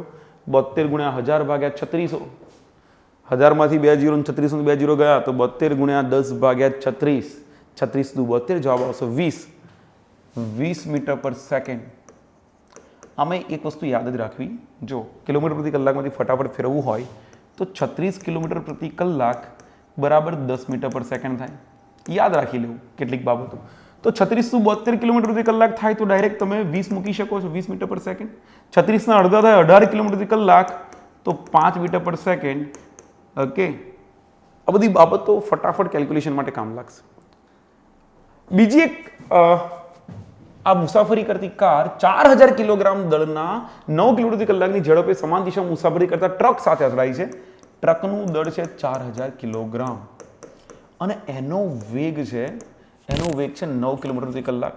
પણ 9 કિલોમીટર પ્રતિ કલાકનો જે વેગ હોય તો એ 9 કિલોમીટર પ્રતિ કલાક માટે શું લખશું સર? 18 હોય તો 5, તો 9 એટલે 2.5 મીટર પર સેકન્ડ. આ વેગ v અને v1 કહી દઈએ અને v2 કહી દઈએ. કાર 18 કિલોમીટર પ્રતિ કલાકની ઝડપે પાછળ ઉછળે છે. અથડાયા બાદ કાર પાછળ ફરે છે. તો કારનો વેગ v1 dash is equal two -18 kilometre પ્રતિ કલાક, અને 18 કિલોમીટર પ્રતિ કલાક એટલે -5 મીટર પર સેકન્ડ લખી દઈએ. ઓકે, તો અથડામણ બાદ ટ્રકની ઝડપ કેટલી હશે? આ નોર્મલ જો અહીંયા સ્થિતિસ્થાપક કેવું કંઈ કીધું હોત તો સંઘાતનો ક્વેશ્ચન બની જતો, પરંતુ અહીંયા કોઈ સંઘાતનો પ્રકાર નથી કીધું એટલે સંઘાતનો ક્વેશ્ચન બને કરતા માત્ર વેગમાન સંરક્ષણ પરથી જ ક્વેશ્ચન સોલ્વ કરી શકાય. વેગમાન સંરક્ષણ પરથી વિચારો. વેગમાન સંરક્ષણ પરથી શું લખાય? પ્રારંભિક કુલ વેગમાન બરાબર અંતિમ કુલ વેગમાન. પ્રારંભિક વેગમાન બરાબર અંતિમ કુલ વેગમાન. ભાઈ પ્રારંભિક વેગમાન એટલે કોનું? તો કે ભાઈ કારનું વેગમાન, કારનું દળ સ્મોલ m છે, એનો વેગ છે v1 પ્લસ ટ્રકનું દળ છે m, એનો વેગ છે v2 ઇઝ ઇક્વલ ટુ કારનું દળ છે m, એનો અંતિમ વેગ v1 ડેશ પ્લસ m અને v2 ડેશ. આપણે શોધવાનું છે v2 ડેશ. ટ્રકનો અથડામણ બાદ ટ્રકની ઝડપ કેટલી હશે? કારનો વેગ, ટ્રકનો વેગ, કારનો અંતિમ વેગ, ટ્રકનો અંતિમ વેગ. વેગમાન સંરક્ષણ લગાવી દીધું. પ્રારંભિક અંતિમ કિંમત મૂકો, જવાબ તમારી સામે હશે. તો ભાઈ સ્મોલ m વેલ્યુ છે 400, વેગ v1 વેલ્યુ છે 20 plus capital M 4000 kilogram, v2 છે 2.5 metre per second is equal two small m 400, v1 dash એટલે કે અથડામણ બાદ કારની ઝડપ -5 તો મૂકો -5 પ્લસ અગેન ટ્રકનું દળ 4000 અને જે શોધવાનું છે એટલે કે v2 ડેશ. આ બધી માહિતી સાઈડ પર. ઓકે, 4 દુ 8, 8000, 25 ચોકુ 100, 25 ચોકુ 100 પણ 0.5 છે એટલે કે 10 અને બાજુમાં આવશે 10000 ઇઝ ઇક્વલ ટુ 5 ચોકુ 20, 2000 પ્લસ આ માઇનસ આવશે ને પ્લસ 4000 v2 ડેશ. તો 4000 V2 ડેશ ને કરતા બનાવો 4000 V2 dash is equal two 8000 ને 10000 18000 ને વત્તા 2 એટલે 20000. ભાઈ 0 0 0 3 કેન્સલ કરો તો V2 ડેશ બરાબર 20 ભાગ્યા 4 4 25 5 મીટર પર સેકન્ડ. ભાઈ 5 મીટર પર સેકન્ડ એટલે કેટલા? 18 કિલોમીટર પ્રતિ કલાક. 5 મીટર પર સેકન્ડ એટલે કેટલા? 20 5 ચોકુ 20 થશે, 18 કિલોમીટર પ્રતિ કલાક. એ ઓપ્શનમાં second option that is a right answer. જો એક જ ટાઈપના અલગ અલગ ક્વેશ્ચન તમારી સામે મૂકવાથી તમને આઈડિયા આવે કે ક્વેશ્ચન સોલ્વ કરવા માટે ઘણીવાર ઘણું બધું વિચારવાનું. દળ અને વેગ જ આપ્યા છે સતત, તમને અલગ અલગ કન્ડિશનમાં દળ અને વેગ જ આપ્યા કર્યા છે. તો બસ એના પાછળ જ કામ કરવાનું છે. દળ ગુણ્યા વેગ, દળ ગુણ્યા વેગ, દળ ગુણ્યા વેગ 3-4 વખત જ કરવાનું છે. એમાં એક કિંમત નથી આપી, શોધી કાઢો ગુણાકાર ને બાદબાકી ને ભાગાકાર કરીને. ઓકે, આ ચેપ્ટરના ક્વેશ્ચનની શરૂઆત કરી ત્યારે કોણીય વેગમાન સંરક્ષણના ક્વેશ્ચનની શરૂઆત કરતા હતા. અત્યારે એન્ડ તરફ જઈ રહ્યા છે ત્યારે આપણે કેટલાક વેગમાન સંરક્ષણના પણ ક્વેશ્ચન જોઈ રહ્યા છે. તો બધા ટાઈપના ક્વેશ્ચન તમારી સામે આવે એ જરૂરી છે. અને જો તમે આ 30મા નંબરના ક્વેશ્ચન સુધી પહોંચ્યા છો એનો મતલબ એ થયો કે તમે બધા ક્વેશ્ચન ધ્યાનથી જોઈ રહ્યા છો. બરાબર, માત્ર જોઈ નહીં રહ્યા હોય, તમે ગણવાનો પ્રયાસ પણ કરી રહ્યા છો એવું માનું. અને જો આટલે સુધી પહોંચ્યા છો તો ખાસ કમેન્ટ કરીને જણાવજો કે તમને આ સેશન કેવા લાગે છે, તમને આમાં કોઈ ઇમ્પ્રુવમેન્ટની જરૂર લાગે છે, તમને ક્વેશ્ચનના લેવલ કેવા લાગે છે. શું આ નીટના લેવલના ક્વેશ્ચન લાગે છે, અપ લાગે છે, ડાઉન લાગે છે, સહેલા ક્વેશ્ચન લાગે છે કે બહુ જ સહેલા લાગે છે, સર બહુ ટફ લાગે છે? કંઈક ને કંઈક કમેન્ટની અંદર ચર્ચા કરતા રહેજો તો મને કંઈક મોટિવેશન મળશે. Okay, do not forget. Fine, આગળ વધીએ. ક્વેશ્ચન નંબર 31 જોઈએ. 10 મીટર પર સેકન્ડના વેગ સાથે, વેગ છે u બરાબર 10 મીટર પર સેકન્ડ, ગતિ કરતો m બરાબર 100 ગ્રામ દળનો દડો બેટ સાથે અથડાયા બાદ, ભાઈ 100 ગ્રામનો દડો જે છે એને 0.1 કિલોગ્રામ લખી દઈએ આપણે. 10 મીટર પર સેકન્ડના વેગ સાથે પાછો ઉછળે છે, v બરાબર 10 મીટર પર સેકન્ડ, પાછો ઉછળે આપણે માઇનસ લગાવી દઈએ આગળ. બેટ દ્વારા દડા પર t બરાબર 0.01 સેકન્ડ માટે બળ લાગે છે, તો બેટ દ્વારા દડા પર લાગતું બળ કેટલું? અગેન આપણે એક કેસ બેટ અને બોલનો કેસ છે, એ વેગમાન સંરક્ષણનો કેસ છે. તમારે બળ શોધવાનું છે સર. બળ is equal to delta p upon delta t. તો સમય તો આપ્યો છે, વેગમાનનો ફેરફાર શોધી કાઢીએ. વેગમાનનો ફેરફાર delta P is equal two mv minus mvu. હવે mv એટલે દળ તો બંનેમાં સેમ છે, તો m in bracket v minus u લખી દઈએ. તો m ઇન બ્રેકેટ v કેટલું છે? -10. u કેટલું છે? 10.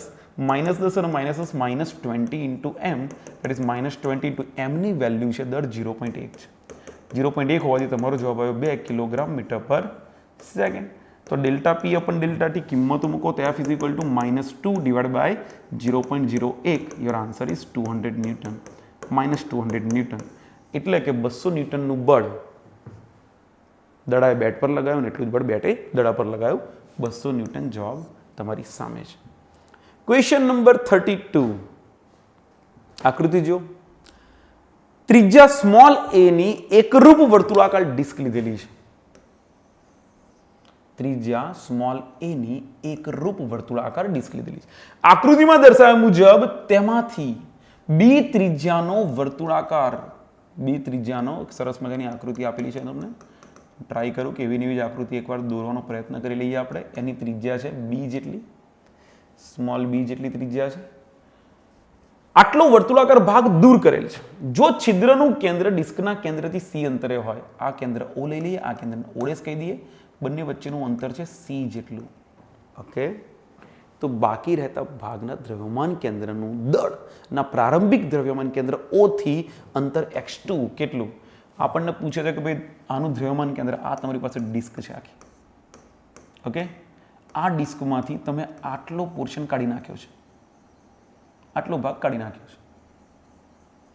બરાબર, આ જે વ્હાઇટ પોર્શન કરી નાખ્યો એ ભાગ રિમૂવ કરી દીધો છે. જો એ ભાગ રિમૂવ કરી દીધો છે તો એ રિમૂવ કરેલા ભાગ માટે વિચારો એની ત્રિજ્યા કેટલી છે? એની ત્રિજ્યા છે બી જેટલી. એના કેન્દ્રને આપણે ઓડેશ નામ આપ્યું છે અને એનું અંતર અહીંયાથી છે કેટલું? સી જેટલું એનું અંતર છે.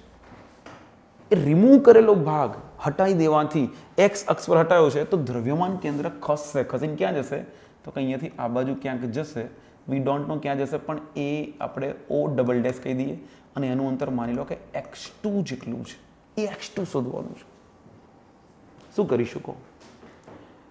જ્યારે કોઈ પદાર્થમાંથી આવા ઘણા બધા ક્વેશ્ચન તમારી સામે આવતા હશે, ફેમસ ક્વેશ્ચન છે દ્રવ્યમાન કેન્દ્રના, કે રિમૂવ કરેલો ભાગ હોય તો અહીંયા તમારે 3 ભાગ છે એવું વિચારવાનું છે. 2 ભાગ જોડતા ત્રીજો ભાગ બને.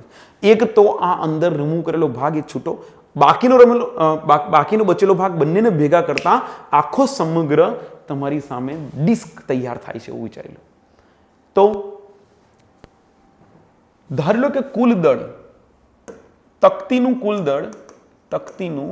કુલ દળ કેપિટલ M છે, તેની ત્રિજ્યા એ હોવાથી ભાઈ ઘનતા કેટલી થાય? તો કે ઘનતા સિગ્મા બરાબર કુલ દળ ભાગ્યા કુલ એનું જે ક્ષેત્રફળ છે, બરાબર, તકતી છે એટલા માટે ક્ષેત્રફળ લઈશું, તો ક્ષેત્રફળ છે પાઈ a સ્ક્વેર, એટલે કે એનું કુલ દળ કેપિટલ M બરાબર sigma multiply by pi a square વડે દર્શાવી શકાય. ઓકે, બીજો ભાગ, આ જે સ્મોલ b ત્રિજ્યાના ભાગનું દળ કેટલું થાય? તો કે હું સ્મોલ m કહી દઉં. સ્મોલ m બરાબર, તો કે એની ઘનતા પણ સેમ જ છે, મટીરિયલ તો એ જ છે, પણ એની ત્રિજ્યા છે b, તો પાઈ b સ્ક્વેર લખી શકાય. તમને સ્મોલ m દળ મળી ગયું. ત્રીજો, બાકી રહેલો ભાગ જે છે એ બાકી રહેલા ભાગનું દળ કેટલું થાય? તો હું એને m ડેશ નામ આપી દઉં. m ડેશ બરાબર કેપિટલ M માંથી સ્મોલ m જાય તેટલું બચે. કેપિટલ M કેટલું છે? Sigma pi a square minus small m કેટલું છે? સિગ્મા પાઈ b સ્ક્વેર, તો is equal to sigma pi in bracket a square minus b square. ભાઈ આ દળ તો મળી ગયા બધાના, પણ હવે શું કરીએ? તો કે દ્રવ્યમાન કેન્દ્ર શોધવા માટે ધારો કે આ બંને ભાગનું કુલ દ્રવ્યમાન ફાઇનલ ક્યાં મળે છે? સેન્ટરમાં. આખી તકતી હોય તો કુલ દ્રવ્યમાન કેન્દ્ર ક્યાં? તો કે સેન્ટરમાં. તો કે કુલ દ્રવ્યમાન કેન્દ્ર સેન્ટરમાં હોવાથી 0 બરાબર આ સ્મોલ m દળનો જે ભાગ છે એ ભાગનું દ્રવ્યમાન કેન્દ્ર કેટલા અંતરે છે? તો કે c અંતરે. તો small m multiply by c કરી લેવાય, પ્લસ બાકીનો જે m ડેશ દળનો જે ભાગ છે, આ બાકીનો જે ભાગ ત્રીજા જે બચે છે એનું દ્રવ્યમાન કેન્દ્ર કેટલા અંતરે છે? x2 અંતરે છે. તો આપણે લખી દઈએ x2 અને છેદમાં લખી દઈએ m plus capital M dash. આ small m plus m dash જો ડાબી બાજુ જાય તો એ તો 0 થઈ જવાનું છે. તો આપણી પાસે બચે છે માત્ર ને માત્ર m into c plus m dash into x2 is equal to 0. માટે m ડેશ ઇન્ટુ x2 બરાબર minus small m into c, મને x2 બરાબર માઇનસ mc divided by capital M dash. તો બસ કિંમતો મૂકો ને જવાબ આવી જશે તમારી સામે. શું કર્યું ફરી સમજાય દો. આ નાનો ભાગ અને બાકી રહેલો ભાગ બંનેનો સરવાળો કરવાથી એમનું દ્રવ્યમાન કેન્દ્ર અલ્ટિમેટ તો છેલ્લા જ મળશે અહીંયા. તો આ નાના ભાગનું દ્રવ્યમાન કેટલા અંતરે? તો કે c અંતરે. બાકીના રહેતા ભાગનું દ્રવ્યમાન કેન્દ્ર કેટલા અંતરે? x2 અંતરે. છેદમાં small m plus capital M, અંતે જવાબ તો 0 જ મળવાનો છે. Small m plus capital M પેલી બાજુ ગયા 0 થઈ ગયા, તો બાકીના બધાનું સાદુરૂપ આપી દો, તમારી સામે જવાબ આવી જશે. સ્મોલ m જે છે દળ કેટલું છે? સિગ્મા પાઈ b સ્ક્વેર છેદમાં m ડેશ નું દળ કેટલું છે? Sigma pi a square minus b square. Sigma cancel, pi cancel, તો x2 બરાબર શું જવાબ આવ્યો? માઇનસ b સ્ક્વેર ના છેદમાં a square minus b square. જો ઓપ્શન ક્યાં છે? માઇનસ વાળો એક જ ઓપ્શન આપણને દેખાય છે, a square minus b square સાથે minus cb square upon a square minus b square છે. That is wrong. b સ્ક્વેરના છેદમાં માત્ર a square minus b square વાળો એક પણ ઓપ્શન નથી. c અહીંયા ક્યાંય પિક્ચરમાં કેમ નથી આવતું? ભાઈ અહીંયા m ઇન્ટુ c છે, તો આ m તો મૂક્યું, બાજુમાં c મૂકવાનું રહી ગયું એટલે જવાબમાં નથી આવતું. ક્યારેક આવું થાય, તમારે ના થવું જોઈએ. Okay, minus cb square value છે, ઉતારતા જવું પડે, મૂકતા જવું પડે છે. જે પણ ડેટા છે ડેટાના પ્રોપર સમજવા પડે. આવા ઘણા બધા ક્વેશ્ચન તમારી સામે આવી શકે છે.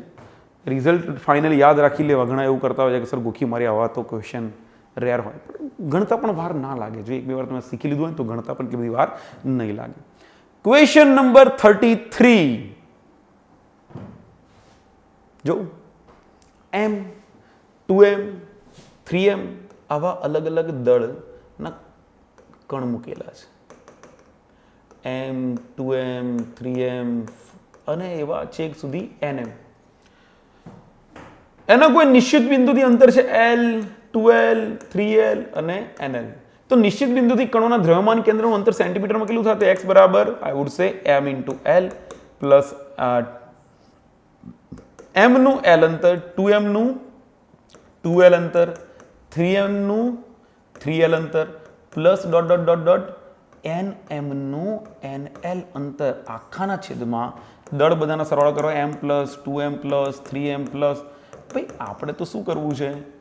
દ્રવ્યમાન કેન્દ્રનું સૂત્ર મૂકવું છે m1 x1 plus m2 x2 plus m3 x છેદમાં m1 plus m2 plus m3. તો દળ ગુણ્યા અંતરોના ગુણાકાર છેદમાં એમના સરવાળા. ભાઈ આ બધામાં એક વસ્તુ ક્લિયર દેખાય છે. ml પ્લસ 2 દુ 4 ml પ્લસ 3 તરી 9 ml plus dot dot dot dot dot n square ml આખાના છેદમાં m plus 2m plus 3m જે દેખાય છે આપણને એ m plus 2m plus 3m plus dot dot dot plus n into m. તો આને જો શોર્ટ ફોર્મમાં લખવું હોય તો આવું લખી શકાય. આ બધામાંથી ml કોમન કાઢી લો તો ml in bracket 1 plus 2 1 plus 4 plus 9 એટલે કે 1 plus 2 square plus 3 square plus dot dot dot plus n square આખાના છેદમાં m in bracket 1 plus 2 plus 3 plus dot dot dot dot plus n. m અને m cancel. તો આ equation બનશે x equal to l in bracket n plus 1 into 2n plus 1 whole divided by 6. અને નીચે જે summation series છે 1 plus 2 plus 3 plus n સુધી એનું ઇક્વેશન બનશે n into n plus 1 divided by 2. ઉપરનું જે 1 સ્ક્વેર પ્લસ 2 સ્ક્વેર વાળું છે એનું equation n bracket n plus 1 into 2n plus 1 છે. n plus 1 into n into n plus 1 cancel.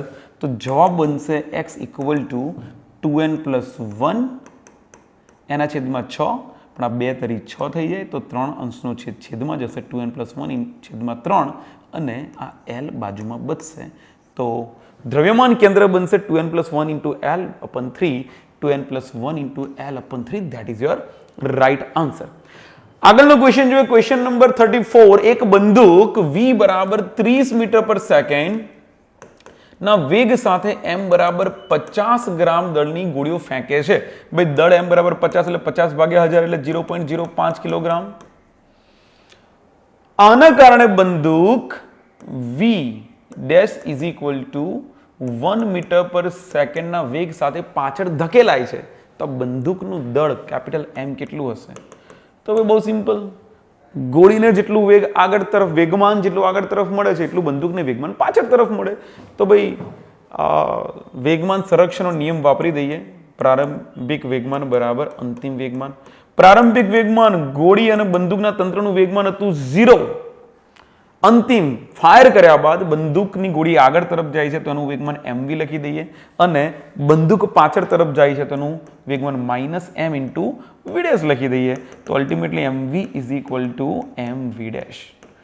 મૂકો કિંમતો સ્મોલ m બરાબર 0.05 વેગ છે એનો 30 દળ કેપિટલ M શોધવાનું છે બંદૂકનું દળ એનો વેગ છે 1 તો કેપિટલ M બરાબર 5 ગુણ્યા 30 ભાગ્યા 100 0 0 કેન્સલ 5 દુ 10 જવાબ આવ્યો 1.5 કિલોગ્રામ. તો ભાઈ બંદૂક જે છે 1.5 કિલોગ્રામના દળવાળી બંદૂક હશે.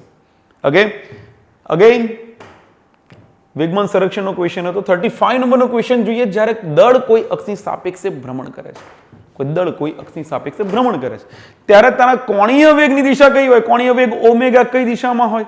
ભાઈ ઓમેગા જેમ કે કોઈ પણ તમારા માથા પર પંખો ફરતો હોય તો પંખાના ચાક ગતિમાં ઓમેગાની દિશા તમે હાથને ગોળ ફેરવીને નક્કી કરી શકો. એની અક્ષની દિશામાં હોય. ત્રિજ્યા તરફ હશે રોંગ. સ્પર્શક કક્ષકના સ્પર્શક તરફ હશે રોંગ. એ વેગની દિશા રેખીય વેગની દિશા હોય. બ્રહ્માંડના સમતલ સાથે 45 એવું કેમનું પોસિબલ? બ્રહ્માંડના અક્ષની દિશામાં હશે. That is your right answer. Question number 36. 1 kilogram 2 kilogram અને 3 કિલોગ્રામ દળોના 3 કણોનું દ્રવ્યમાન 2 પાસે છે. દ્રવ્યમાન કેન્દ્ર 2 પાસે છે. 4 કિલોગ્રામ દળના ચોથા કણને તંત્રમાં કયા સ્થાને મૂકવાથી નવું દ્રવ્યમાન કેન્દ્ર 0 પાસે હશે? ઓકે, સવાલ આપણે સમજીએ. અને જે ડેટા છે એ ડેટા m1 બરાબર 1 કિલોગ્રામ, m2 બરાબર 2 કિલોગ્રામ, m3 બરાબર 3 કિલોગ્રામ અને આ બધાનું દ્રવ્યમાન કેન્દ્ર XCOM ઇઝ ઇક્વલ ટુ 2,2,2 છે. m4 બરાબર 4 કિલોગ્રામના નવા દળ ને કયા સ્થાને મૂકવામાં આવે, એટલે કે R4 બરાબર શું હોવું જોઈએ કે જેથી નવું દ્રવ્યમાન કેન્દ્ર એક્સિયોમ ડેશ બરાબર તમને 0 0 0 પાસે મળે. સવાલ બહુ મજાનો છે. બંને પરિસ્થિતિને સમજવાનો પ્રયાસ કરીએ કે જ્યારે XCOM ની વાત હતી ત્યારે M1R1 XCOM ના સ્થાને આપણે RCOM લખીએ કારણ કે ત્રણ કમ્પોનન્ટ છે એની અંદર RCOM અને RCOM ડેશ સદી સ્વરૂપે હોવાથી RCOM બરાબર M1R1 plus M2R2 plus M3R3. જ્યારે 3 કણ હતા ત્યારે એ 3 કણ માટે છેદમાં દળ M1 વત્તા M2 વત્તા M3 ત્યારે આ જવાબ RCOM હતો 2 2 2.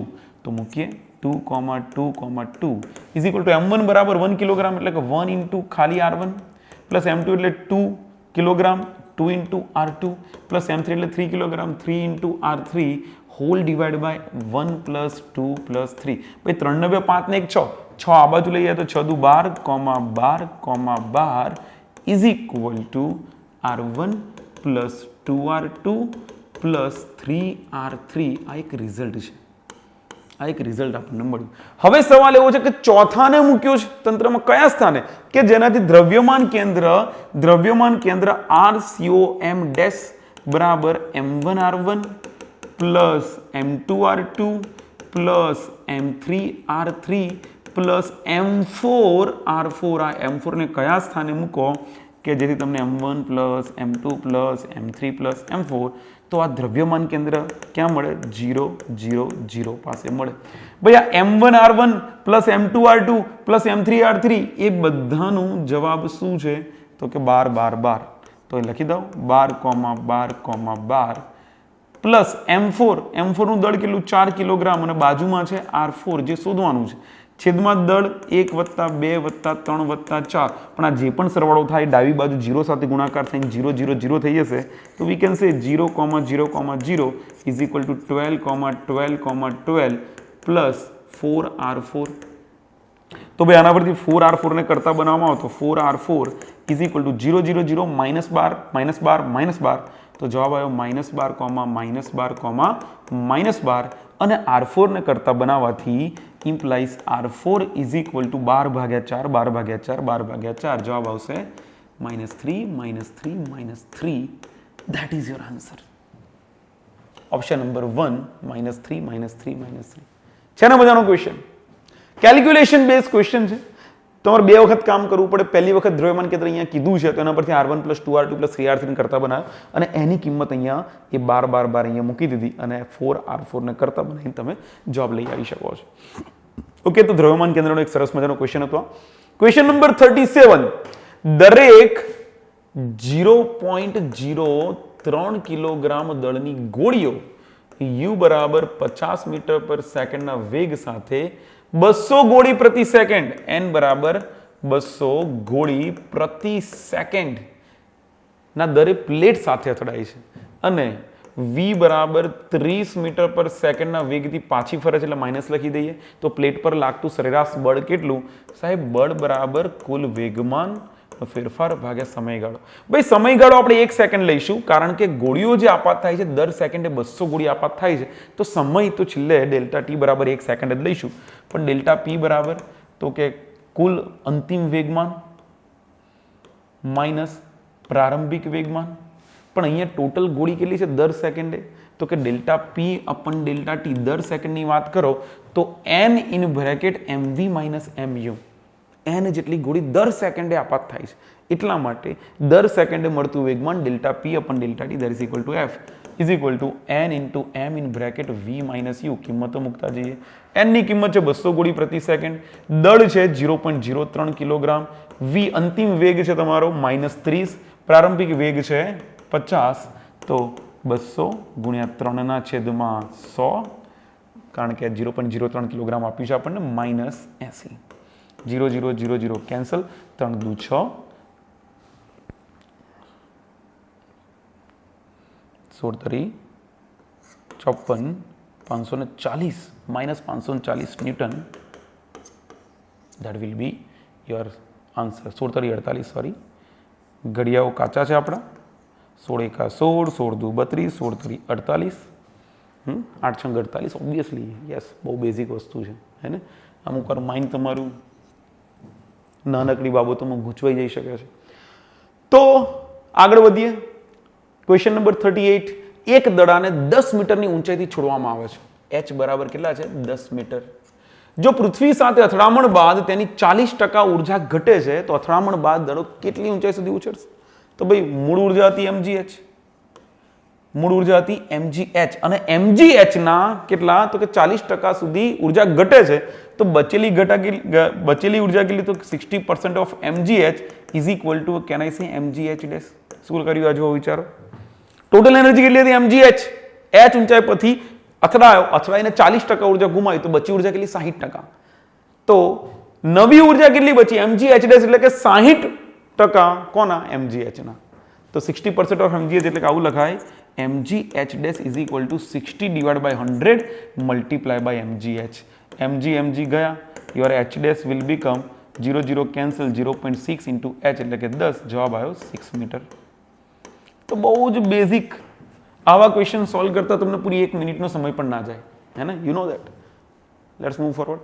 આકૃતિમાં દર્શાવ્યા મુજબ પ્રારંભિક ઝડપ v સાથે ગતિ કરતો એક ચિહ્નિત કરેલો દડો સમક્ષિતિજ ઘર્ષણ રહિત છે, કોઈ પણ જાતનું ઘર્ષણ નથી. ટેબલ એકબીજાના સાથે સંપર્કમાં અને સ્થિર રહેલા આ 2 અને 3 બોલ જે છે એ સ્થિર રહેલા સન્મુખ રીતે હેડ ઓન કોલિઝન, સન્મુખ રીતે તેના જેવા જ 2 સમાન દડા સાથે અથડાય છે. મતલબ કે ત્રણેયના દળ કેવા છે? સમાન છે. જો અથડામણ સ્થિતિસ્થાપક હોય, ઇલાસ્ટિક કોલિઝન, તો શું જોવા મળે? ઘણી બધી ઇન્ફોર્મેશન આપી છે ડેટાની અંદર. જે વાતો કરી છે બધામાં ઘણી બધી ઇન્ફોર્મેશન આપી છે. તો એક બોલ જ્યારે 2 અને 3 ને અથડાય ત્યારે થાય શું? ઓપ્શન નંબર 1 વિચારો. શું દડો એ સ્થિર થાય છે અને દડા 2 અને 3 અનુક્રમે બંને v/2 ઝડપ સાથે ગબડે છે?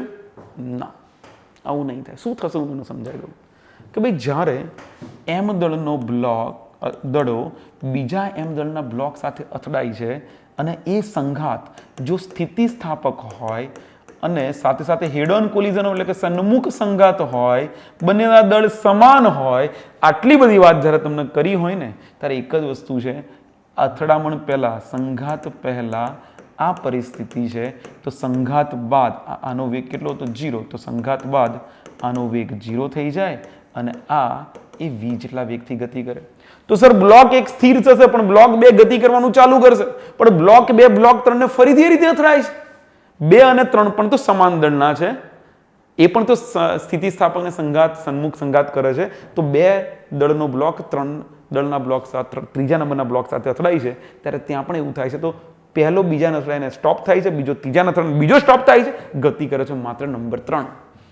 તો અહીંયા પરિસ્થિતિ શું થશે? 1 અને 2 બંને સ્ટોપ થશે અને નંબર 3 જે છે v જેટલા વેગથી આગળ વધશે. તો ઓપ્શન જુઓ. દડાઓ 1 અને 2 સ્થિર થાય છે અને દડો 3 v ઝડપ સાથે ગબડે છે, એ સાચો જવાબ છે. ત્રીજો ઓપ્શન જે કહે છે v/3 સાથે રોંગ, દડાઓ 1, 2 અને 3 સ્થિર થાય છે, એ પણ રોંગ. આ કેસીસ બહુ મજાના છે. તમે પેલું જોયું હશે ક્યાંક ને ક્યાંક વિજ્ઞાન મેળાની અંદર કેમ તેમ કે ભાઈ પેલા બોલ 4-5 બોલ મૂકેલા હોય, આ બાજુથી બોલને ઊંચો કરીને છોડી દેવામાં, લોલક બનાવ્યું હોય, આ બાજુ બોલ ઊંચો કરીને છોડી દેવામાં આવે, અથડાય, બધા બોલ સ્થિર રહે, માત્ર છેલ્લો દડો ઉપર જાય, પાછો આવે. સંઘાત જ્યારે સ્થિતિસ્થાપક હોય ને, બધા દળ સમાન હોય દડાઓના, ત્યારે એ પરિસ્થિતિ નિર્માણ હોઈ શકે. તો આ ક્વેશ્ચન પણ જો ખબર હોય આ રીતની સિચ્યુએશન તો જોઈને તમે વાંચીને ક્વેશ્ચન વાંચીને ટીક કરી શકો છો. આગળ વધીએ ક્વેશ્ચન નંબર 14. એક સરસ મજાનો ક્વેશ્ચન દેખાઈ રહ્યો છે. ઘર્ષણ રહિત સમક્ષિતિજ વર્તુળાકાર, સમક્ષિતિજ છે, ભલે આકૃતિમાં તમને આમ દેખાય છે, આ સમક્ષિતિજ છે, ટેબલ પર મૂકેલું છે એવી રીતે માની લો. ઘર્ષણ રહિત સમક્ષિતિજ વર્તુળાકાર ખાંચાના વ્યાસના વિરુદ્ધ છેડાઓ પાસે, આ 2 સામસામેના છેડાઓ પાસે 2 દડાઓ p અને q છે. p ને ખાંચા પર પ્રક્ષેપિત કરવામાં આવે છે, આના અહીંથી કંઈક વેગ આપવામાં આવે છે અને t સેકન્ડના અંતે તે દડા q સાથે અથડાય. ભાઈ અહીંયાથી આટલા સુધી પહોંચવામાં કેટલો સમય લાગે છે? t જેટલો. ધારો કે તેમના અંતિમ વેગોમાં તફાવત b. શું લાગે છે? શબ્દ બહુ ઇમ્પોર્ટન્ટ છે, બરાબર. પહેલા તો t સેકન્ડના અંતે એ અહીંયાથી આટલા સુધી અથડાય છે, બરાબર. એટલે કેપિટલ T જેટલા સમયમાં અડધું સર્કલ કમ્પ્લીટ કરે છે અને પછી કહે છે કે તેમના અંતિમ વેગોમાં તફાવત છે, એનું નામ આપ્યું છે b. એ દડા p ના પ્રારંભિક વેગના સમપ્રમાણમાં છે. ઓકે. અને સમપ્રમાણતાનો સહગુણક પાછો આપ્યો છે e જેટલો. તો બીજી અથડામણ ક્યારે થશે? સમયગાળો માંગે છે બીજી. પહેલી વાર ક્વેશ્ચન વાંચીને આ બધું બ્લોક થઈ ગયા સાહેબ, શું કહેવા માંગે છે? પણ સ્ટેપ બાય સ્ટેપ વિચારો, જે ડેટા આપ્યા છે. શું કહે છે? ટી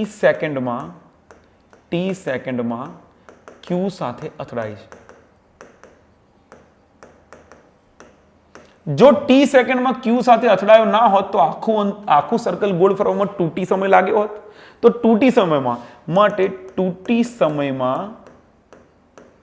2πr, જો એની ત્રિજ્યા r જેટલી હોય તો 2πr અંતર કાપી શકે એવું લખી શકાય. તો મને વેગ, બ્લોક P નો વેગ હું Vp તરીકે લખી દઉં તો વેગ બરાબર કુલ કાપેલું અંતર ભાગ્યા લાગતો સમયગાળો 2t ગયા તો Vp બરાબર πr/t આવું લખી શકાય. Vp બરાબર કોનો વેગ? Vp નો, P બ્લોકનો વેગ. કારણ કે t સમયમાં અડધું અંતર કાપે છે તો 2t સમયમાં 2πr જેટલું અંતર કાપી લીધું હશે. હવે તેમના વેગોમાં તફાવત એટલે કે P અને અથડામણ બાદ ઓબ્વિયસલી VQ નો વેગ વધારે હોય, VP નો વેગ ઓછો હોય. એ બંનેનો વેગ કોના સમપ્રમાણમાં છે? તો કે VP ના વેગના સમપ્રમાણમાં લખે છે. વેગોમાં તફાવત એ દડા P ના પ્રારંભિક વેગના સમપ્રમાણમાં છે. બરાબર. અહીં VQ માઇનસ VP ડેશ બંનેના ડેશ કરી દેવા જોઈએ, કારણ કે એ અથડામણ પછીના વેગ છે એટલા માટે. અને એ વેગના તફાવતને આપણે નામ આપ્યું છે B. તો can I say B પ્રપોઝનલ two VP, માને B is equal two VP, એનો સહગુણક છે E જેટલો. તો કેન આઈ સે it is E into VP. અથડામણ પછીનો વેગ આટલો છે. તો એકવાર વેગ મળી ગયો તમને, આ B વેગ મળી ગયો. વિચારો, વેગ મળી ગયો તો અંતર કેટલું કાપવાનું છે? બંનેના વેગનો તફાવત કેટલો છે? B.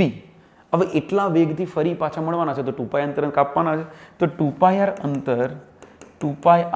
અંતર B વેગથી કાપતા can I say B is equal to 2πr upon small t, માને small t is equal to 2πr divide by B is equal to 2πr divide by B ની જગ્યાએ શું મૂકી દેવાય? E into VP is equal to 2πr ના છેદમાં E multiply by VP ની value કેટલી છે? VP બરાબર πr અપન t. તો πr ના છેદમાં t, πr ગયા, જવાબ આવ્યો 2t અપન E. That is the right answer. જો 2t અપન E ઓપ્શન નંબર 1 માં છે, 2t અપન E. ક્વેશ્ચન મજેદાર છે.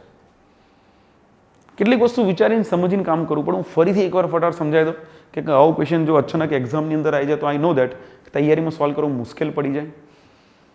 ઘર્ષણ રહિત સમચીદી વર્તુળાકાર ખાંચાના વ્યાસના વિરુદ્ધ છેડાઓ પાસે બે બલ P અને Q છે. P Q પાસે T જેટલા સમયમાં પહોંચી જાય છે. મતલબ કે અડધું અંતર એટલે 2πr નો અડધું πr અંતર કાપવા માટે T જેટલો સમય લાગે, πr અપન T એટલે VP. P નો પ્રારંભિક વેગ થઈ ગયો VP.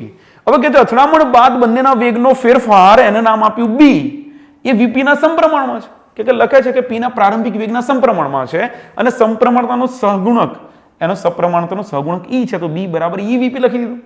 અહીંયા ડાયરેક્ટ B બરાબર E VP માં VP ની વેલ્યુ મૂકી દેતા E ઇન્ટુ πr અપન T. તો બસ આ વેગનો ફેરફાર મળી ગયો. P અને Q ના વેગનો ફેરફાર મળી ગયો તો એટલા વેગથી એ 2πr અંતર કાપવાના છે. તો 2πr અપન T બરાબર એ વેગનો ફેરફાર B.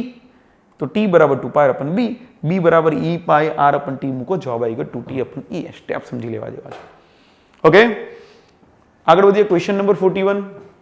બીજો એક સરસ મજાનો ક્વેશ્ચન છે. એક દડાને h જેટલી ઊંચાઈથી છોડવામાં આવે છે. આ દડો છે અને જમીન પર h જેટલી ઊંચાઈથી છોડવામાં આવે છે. જો પુનઃસ્થાપકતાનો સહગુણક રેસ્ટિટ્યુશન કોએફિશિયન્ટ E હોય તો જમીનથી બીજી વાર ઉછળ્યા બાદ તે કેટલી ઊંચાઈ જશે? ભાઈ થિયરી પોઈન્ટ ઓફ વ્યૂ જુઓ તો આ બધા બહુ જ ઇમ્પોર્ટન્ટ પોઈન્ટ્સ છે કે જે રેસ્ટિટ્યુશન કોએફિશિયન્ટના લગતા ઘણા બધા પોઈન્ટ્સ તમને સમજાવવા જરૂરી છે. શું છે ભાઈ આ ઈની વેલ્યુ, ક્યારે કેટલી હોય, સીધી સ્થાપક હોય, સ્થિતિસ્થાપક હોય, સંપૂર્ણ સ્થિતિસ્થાપક, આ બધી બાબતો ચર્ચા કરવી પડે. પણ અહીંયા માત્ર ક્વેશ્ચન તરફ ફોકસ કરીશું કે ઊંચાઈ કેટલી થાય. તો પહેલી વખત ઉછળ્યા બાદ ઊંચાઈ કેટલી થાય, બીજી વાર ઉછળ્યા બાદ ઊંચાઈ કેટલી થાય, ત્રીજી વાર, ચોથી વાર, n વખત જ્યારે ઉછળે ને ત્યારે hn બરાબર ઇક્વેશન છે e⁻²n મલ્ટીપ્લાય બાય h. જ્યાં n છે એ નંબર ઓફ કોલિઝન એવું કહેવાય. નંબર ઓફ કોલિઝન, કેટલી વાર અથડાય છે એવું કહેવાય. તો અહીંયા બીજી વખત માટે જોઈએ તો 2 multiply by 2 into h direct equation છે e⁴ અત્યારના સમય માટે માત્ર ઇક્વેશન યાદ રાખીને કામ કરી લેવાય.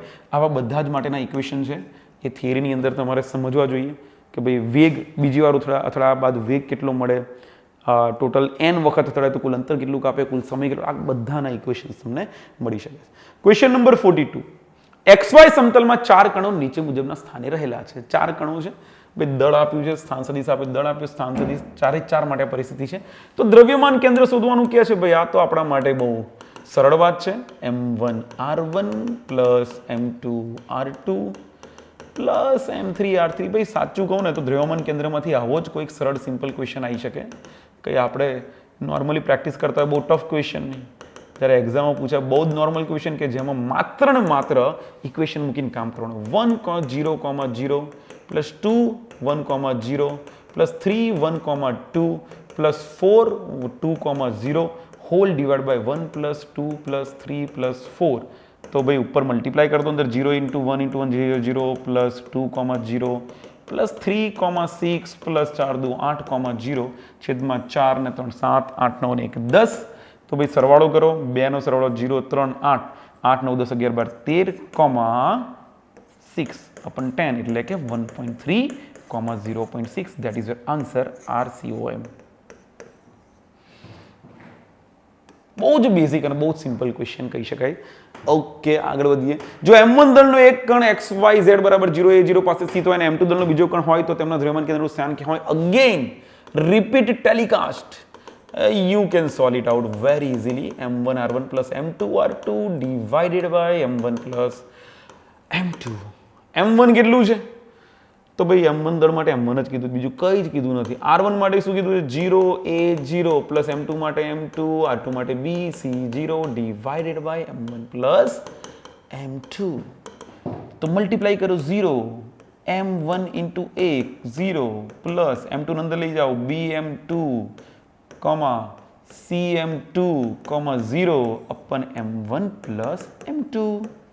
મૂકો કિંમતો 0 સાથે bm2 નો સરવાળો થાય તો bm2, m1 એનો cm2 સાથે સરવાળો થાય તો m1a plus m2c whole divided by m1 plus m2. અને કોમા 0, ત્રીજું z હોય તો z તો છે જ નહીં, તો બધામાં 0 0 આપ્યું છે. તો bm2 ઓપ્શન 2 માં દેખાય છે bm2 upon m1 plus m2, m1a plus m2c upon m1 plus m2. તો option B that is your right answer. આગળ વધીએ. Question number 44. 1 ગ્રામ 2 ગ્રામ અને 3 ગ્રામ 3 કણોના તંત્રના દ્રવ્યમાન કેન્દ્રને યામ પદ્ધતિના ઉદ્ગમ તરીકે લીધેલ છે. 4 ગ્રામ દળના ચોથા કણ સાથે 4 કણોના તંત્રનું દ્રવ્યમાન કેન્દ્ર 1 2 3 પાસે. અગેન આવો જ ક્વેશ્ચન આપણે જોયો હતો પણ એના જેવો જ છે, કંઈક ચેન્જીસ સાથે છે. 4 કણોના તંત્રનું દ્રવ્યમાન કેન્દ્ર 1 2 3 પાસે ચોથા કણનો સ્થાન સદિશ આલ્ફા છે, જે આલ્ફા અચળાંક છે, તો આલ્ફાની કિંમત કેટલી હશે? તો ભાઈ m1 m2 m3 આપેલા છે આપણને અને બધાના દ્રવ્યમાન કેન્દ્ર આપણને યામ પદ્ધતિના ઉદ્ગમ બિંદુ તરીકે મળે છે. તો કેન આઈ સે 0,0,0 is equal to m1 r1 plus m2 r2 plus m3 r3 divided by m1 plus m2 plus m3. પણ m1 plus m2 plus m3 આ બાજુ તો 0 0 0 થઈ જશે. તો આપણે એટલું કહી શકીએ કે m1 ની જગ્યાએ 1 લઈ લઈએ. 0,0,0 is equal to m1 ની જગ્યાએ 1 ગ્રામ લો તો માત્ર r1 બચશે. m2 ની જગ્યાએ 2 લઈ લો, 2r2 plus 3r3 લખી શકાય. ઓકે, અહીંયા ગ્રામને કિલોગ્રામમાં કન્વર્ટ કરવાની જરૂર નથી. કેમ જરૂર નથી? કારણ કે છેદમાં પણ દળ છે, અંશમાં પણ દળના ગુણાંકો છે, તો કેન્સલ આઉટ થઈ શકે છે, એના તો કોઈ ફરક પડતો નથી. 4 ગ્રામ દળના ચોથા કણ સાથે 4 કણોના તંત્રનું દ્રવ્યમાન કેન્દ્ર ક્યાં મળે છે? તો કે એ દ્રવ્યમાન કેન્દ્ર મળે છે 1 2 3 પાસે. તો 1 2 3 માટે શું લખાય? m1r1 plus m2r2 plus m3r3 plus m4r4 ના છેદમાં m1 વત્તા m2 વત્તા m3 વત્તા m4. 4 ગ્રામ 1 2 3 4 કરી દીધું અહીંયા. તો 1,2,3 ઇઝ ઇક્વલ ટુ, ભાઈ આ આખું જે પદ છે ઉપરનું એના સ્થાને ડાયરેક્ટ 0 0 0 લખી દેવાય, લખી જ દેવાય. એમાં ક્યાં વિચારવાનું છે? m4 બરાબર 4 અને r4 કેટલું કીધું છે? r4 કીધું છે આલ્ફા ઇન બ્રેકેટ 1,2,3. ભાઈ i caret 2j caret 3k caret એટલે 1,2,3 જ કહેવાય. 4 5 6 7 8 9 10, 10 ને આ બાજુ લઈ જાઓ તો 10 1 10, 10 2 20, અરે 2 × 10 એટલે 20, 3 × 10 એટલે 30. Is equal two 4 alpha in bracket 1, 2, 3. ભાઈ 4 વડે ભાગી નાખો અને 4 વડે ગુણાકાર કરી દો તો આલ્ફા મલ્ટીપ્લાય બાય 4, 8, 12 અને આ બાજુ છે 10, 20 અને 30. જો કઈ રીતે શું સિચ્યુએશન થાય છે અને આલ્ફાની કિંમત તમારે જોઈએ છે તો માટે આલ્ફા ઇઝ ઇક્વલ ટુ બધામાંથી જે કોમન નીકળતા હોય કોમન કાઢી અને તમે આલ્ફાને શોધી શકો છો. એકચ્યુઅલી કોમન હતા જ અને આપણે કોમન હતા જ તો કોમન રહેવા જ દેવા જેવા હતા. 1, 2, 3 અહીંયા 10, 20, 30 માંથી કોમન શું નીકળે? 10 હતા જ બહાર, ખોટા અંદર લઈ ગયા. 1, 2, 3 is equal two 4 alpha in bracket 1, 2, 3. જોઈને જ કહી શકાય કે sir 4 alpha is equal two 10. 4 alpha is equal to 10, so alpha is equal to 10 upon 4. That gives you 5/2. Option number B, that you are right. Last but not the least, 45 નંબરનો question જોઈએ. શું કહે છે? 1 kilogram દળના કણનો વેગ m બરાબર 1 kilogram દળના કણનો વેગ t બરાબર 2 સેકન્ડની અંદર v1 બરાબર 2 મીટર પર સેકન્ડ થી ઉત્તર તરફથી આ ઉત્તર તરફ હતો અને ત્યાંથી જાય છે v2 બરાબર પણ 2 મીટર પર સેકન્ડ છે પણ ત્યાંથી જાય છે પૂર્વ તરફ બદલાય છે. તો વેગમાનનો ફેરફાર શોધવાનો છે. Delta p is equal two normal ને mv2 માઇનસ mv1 કરી લઈએ. પણ સમજો એક વાત, ઉત્તર દક્ષિણ પૂર્વ પશ્ચિમ વિચારો શું થાય? ઉત્તર દક્ષિણ, આ બાજુ પૂર્વ અને પશ્ચિમ. શરૂઆતમાં ક્યાં છે? ઉત્તર તરફ. તો 2 મીટર પર સેકન્ડનો વેગ છે ઉત્તર તરફ. ઉત્તરથી પૂર્વ તરફ જાય છે, બરાબર? ઉત્તરથી પૂર્વ તરફ જાય છે, 2 મીટર પર સેકન્ડનો વેગ પૂર્વ તરફ છે. તો પહેલું વેગનો ફેરફાર શોધી લઈએ તો વેગમાનનો ફેરફાર મળી જશે આપણને. m into v minus u જ કરવાનું છે. Delta p is equal to what? Delta p is equal to m in bracket v minus u. તો ભાઈ v માઇનસ યુ કહી દો કે v2 માઇનસ v1 કહી દઈએ, કારણ કે આપણે સિમ્બોલ v2 માઇનસ v1 તરીકે લીધા છે. તો v1 ઉત્તર તરફ હતું, v2 પૂર્વ તરફ છે. v2 માઇનસ v1 નેગેટિવ છે. તો એના માટે બહુ જ ધ્યાનથી ઉતાવળ કરવી જ નહીં. આની અંદર છોકરાઓ જોઈને v1 અને v2 કરી નામ કહી દે તો ભાઈ નોર્થ ઇસ્ટમાં રોંગ પડી જાય.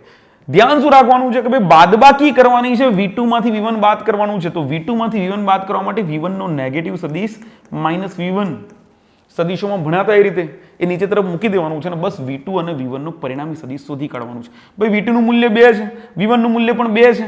તો under route v2 square plus v1 square is equal two under route 2 નો વર્ગ વત્તા 2 નો વર્ગ એટલે 2 ટાઈમ્સ 2 નો વર્ગ એટલે કે 2 બહાર આવશે, વધશે 2√2 metre per second. 2√2 metre per second. That is the answer. પણ દિશા ઇમ્પોર્ટન્ટ છે. નીચે તરફ સાઉથ, આ બાજુ ઈસ્ટ. તો જવાબ શું આવે? ઈસ્ટ સાઉથ તરફ. ઈસ્ટ થી સાઉથ તરફ કહી શકાય. અને આ બંનેના મૂલ્ય 2 હોય તો એક્ઝેક્ટ એંગલ 45 પણ બનશે. tan થીટા બરાબર 2/2 એક જવાબ આવશે. થીટા બરાબર tan થીટા એક વેલ્યુ ક્યારે મળે? જ્યારે થીટા બરાબર 45 હોય. તો એક્ઝેક્ટ જવાબ મળે કે પૂર્વથી દક્ષિણ તરફ 45 ડિગ્રીના કોણે 2√2 મીટર પર સેકન્ડ. ઓપ્શન જોઈએ. પહેલો ઓપ્શન શૂન્ય ખોટું છે. દક્ષિણ તરફ 2√2 કિલોગ્રામ મીટર પર સેકન્ડ, બરાબર. હવે અહીંયા 1 કિલોગ્રામ છે તો આપણે ડાયરેક્ટ વેગનો ફેરફાર કર્યો છે. ઓબ્વિયસલી તમે 1 ગુણ્યા 2√2 કરી દો, જવાબ 2√2 જ આવવાનો છે.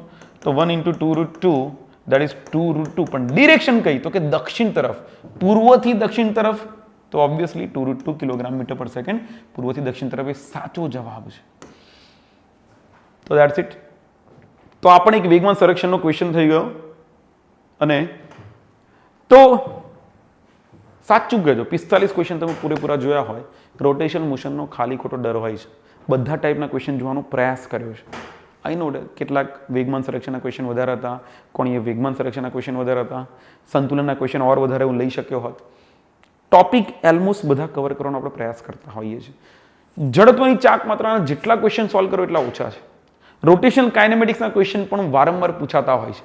PYQs તમે જોતા હોય અને આટલા 45 જેવા ક્વેશ્ચન કરતા હોય તો કોન્ફિડન્સ તમને આવવો જોઈએ કે ભાઈ ફિઝિક્સમાં માર્ક આવી શકે છે, ફિઝિક્સના ક્વેશ્ચન સોલ્વ થઈ શકે. તો તમને ભરોસો બનવો જોઈએ. આ વસ્તુ ખાસ જરૂરી છે. તો આવા દરેકે દરેક ચેપ્ટરના ક્વેશ્ચન સોલ્વ કરતા રહો. અને જે પણ તકલીફ પડતી હોય ફિઝિક્સના સબ્જેક્ટની અંદર, કારણ કે આઈ નો દેટ કે બાયોલોજી નીટવાળા માટે ઇમ્પોર્ટન્ટ વસ્તુ, બાયોલોજી ક્લિયર થઈ ગયું હોય, કેમિસ્ટ્રી માર્ક આવતા હોય, ફિઝિક્સમાં તકલીફ પડતી હોય, ગણતરીઓ ના થતી હોય, તો બસ આ એક જ પ્રયાસ છે કે તમારી સામે આટલા ક્વેશ્ચન સોલ્વ કરવાથી તમને એક આઈડિયા આવે કે ભાઈ ક્વેશ્ચન સોલ્વ કરવાની પેટર્ન શું હોવી જોઈએ, બરાબર. એટલા માટે વધારે કોઈ ડિસ્કશનમાં પડ્યા વગર આપણે મોટા ભાગે ક્વેશ્ચન પર જ ફોકસ કરી રહ્યા છે. તો આઈ હોપ કે તમને આ સેશન ગમ્યું હશે. કમેન્ટની અંદર તમારો અભિપ્રાય ખાસ જણાવજો. ફરીથી મળીશું નવા સેશન સાથે. ત્યાં સુધી આવજો, બાય, ટેક કેર.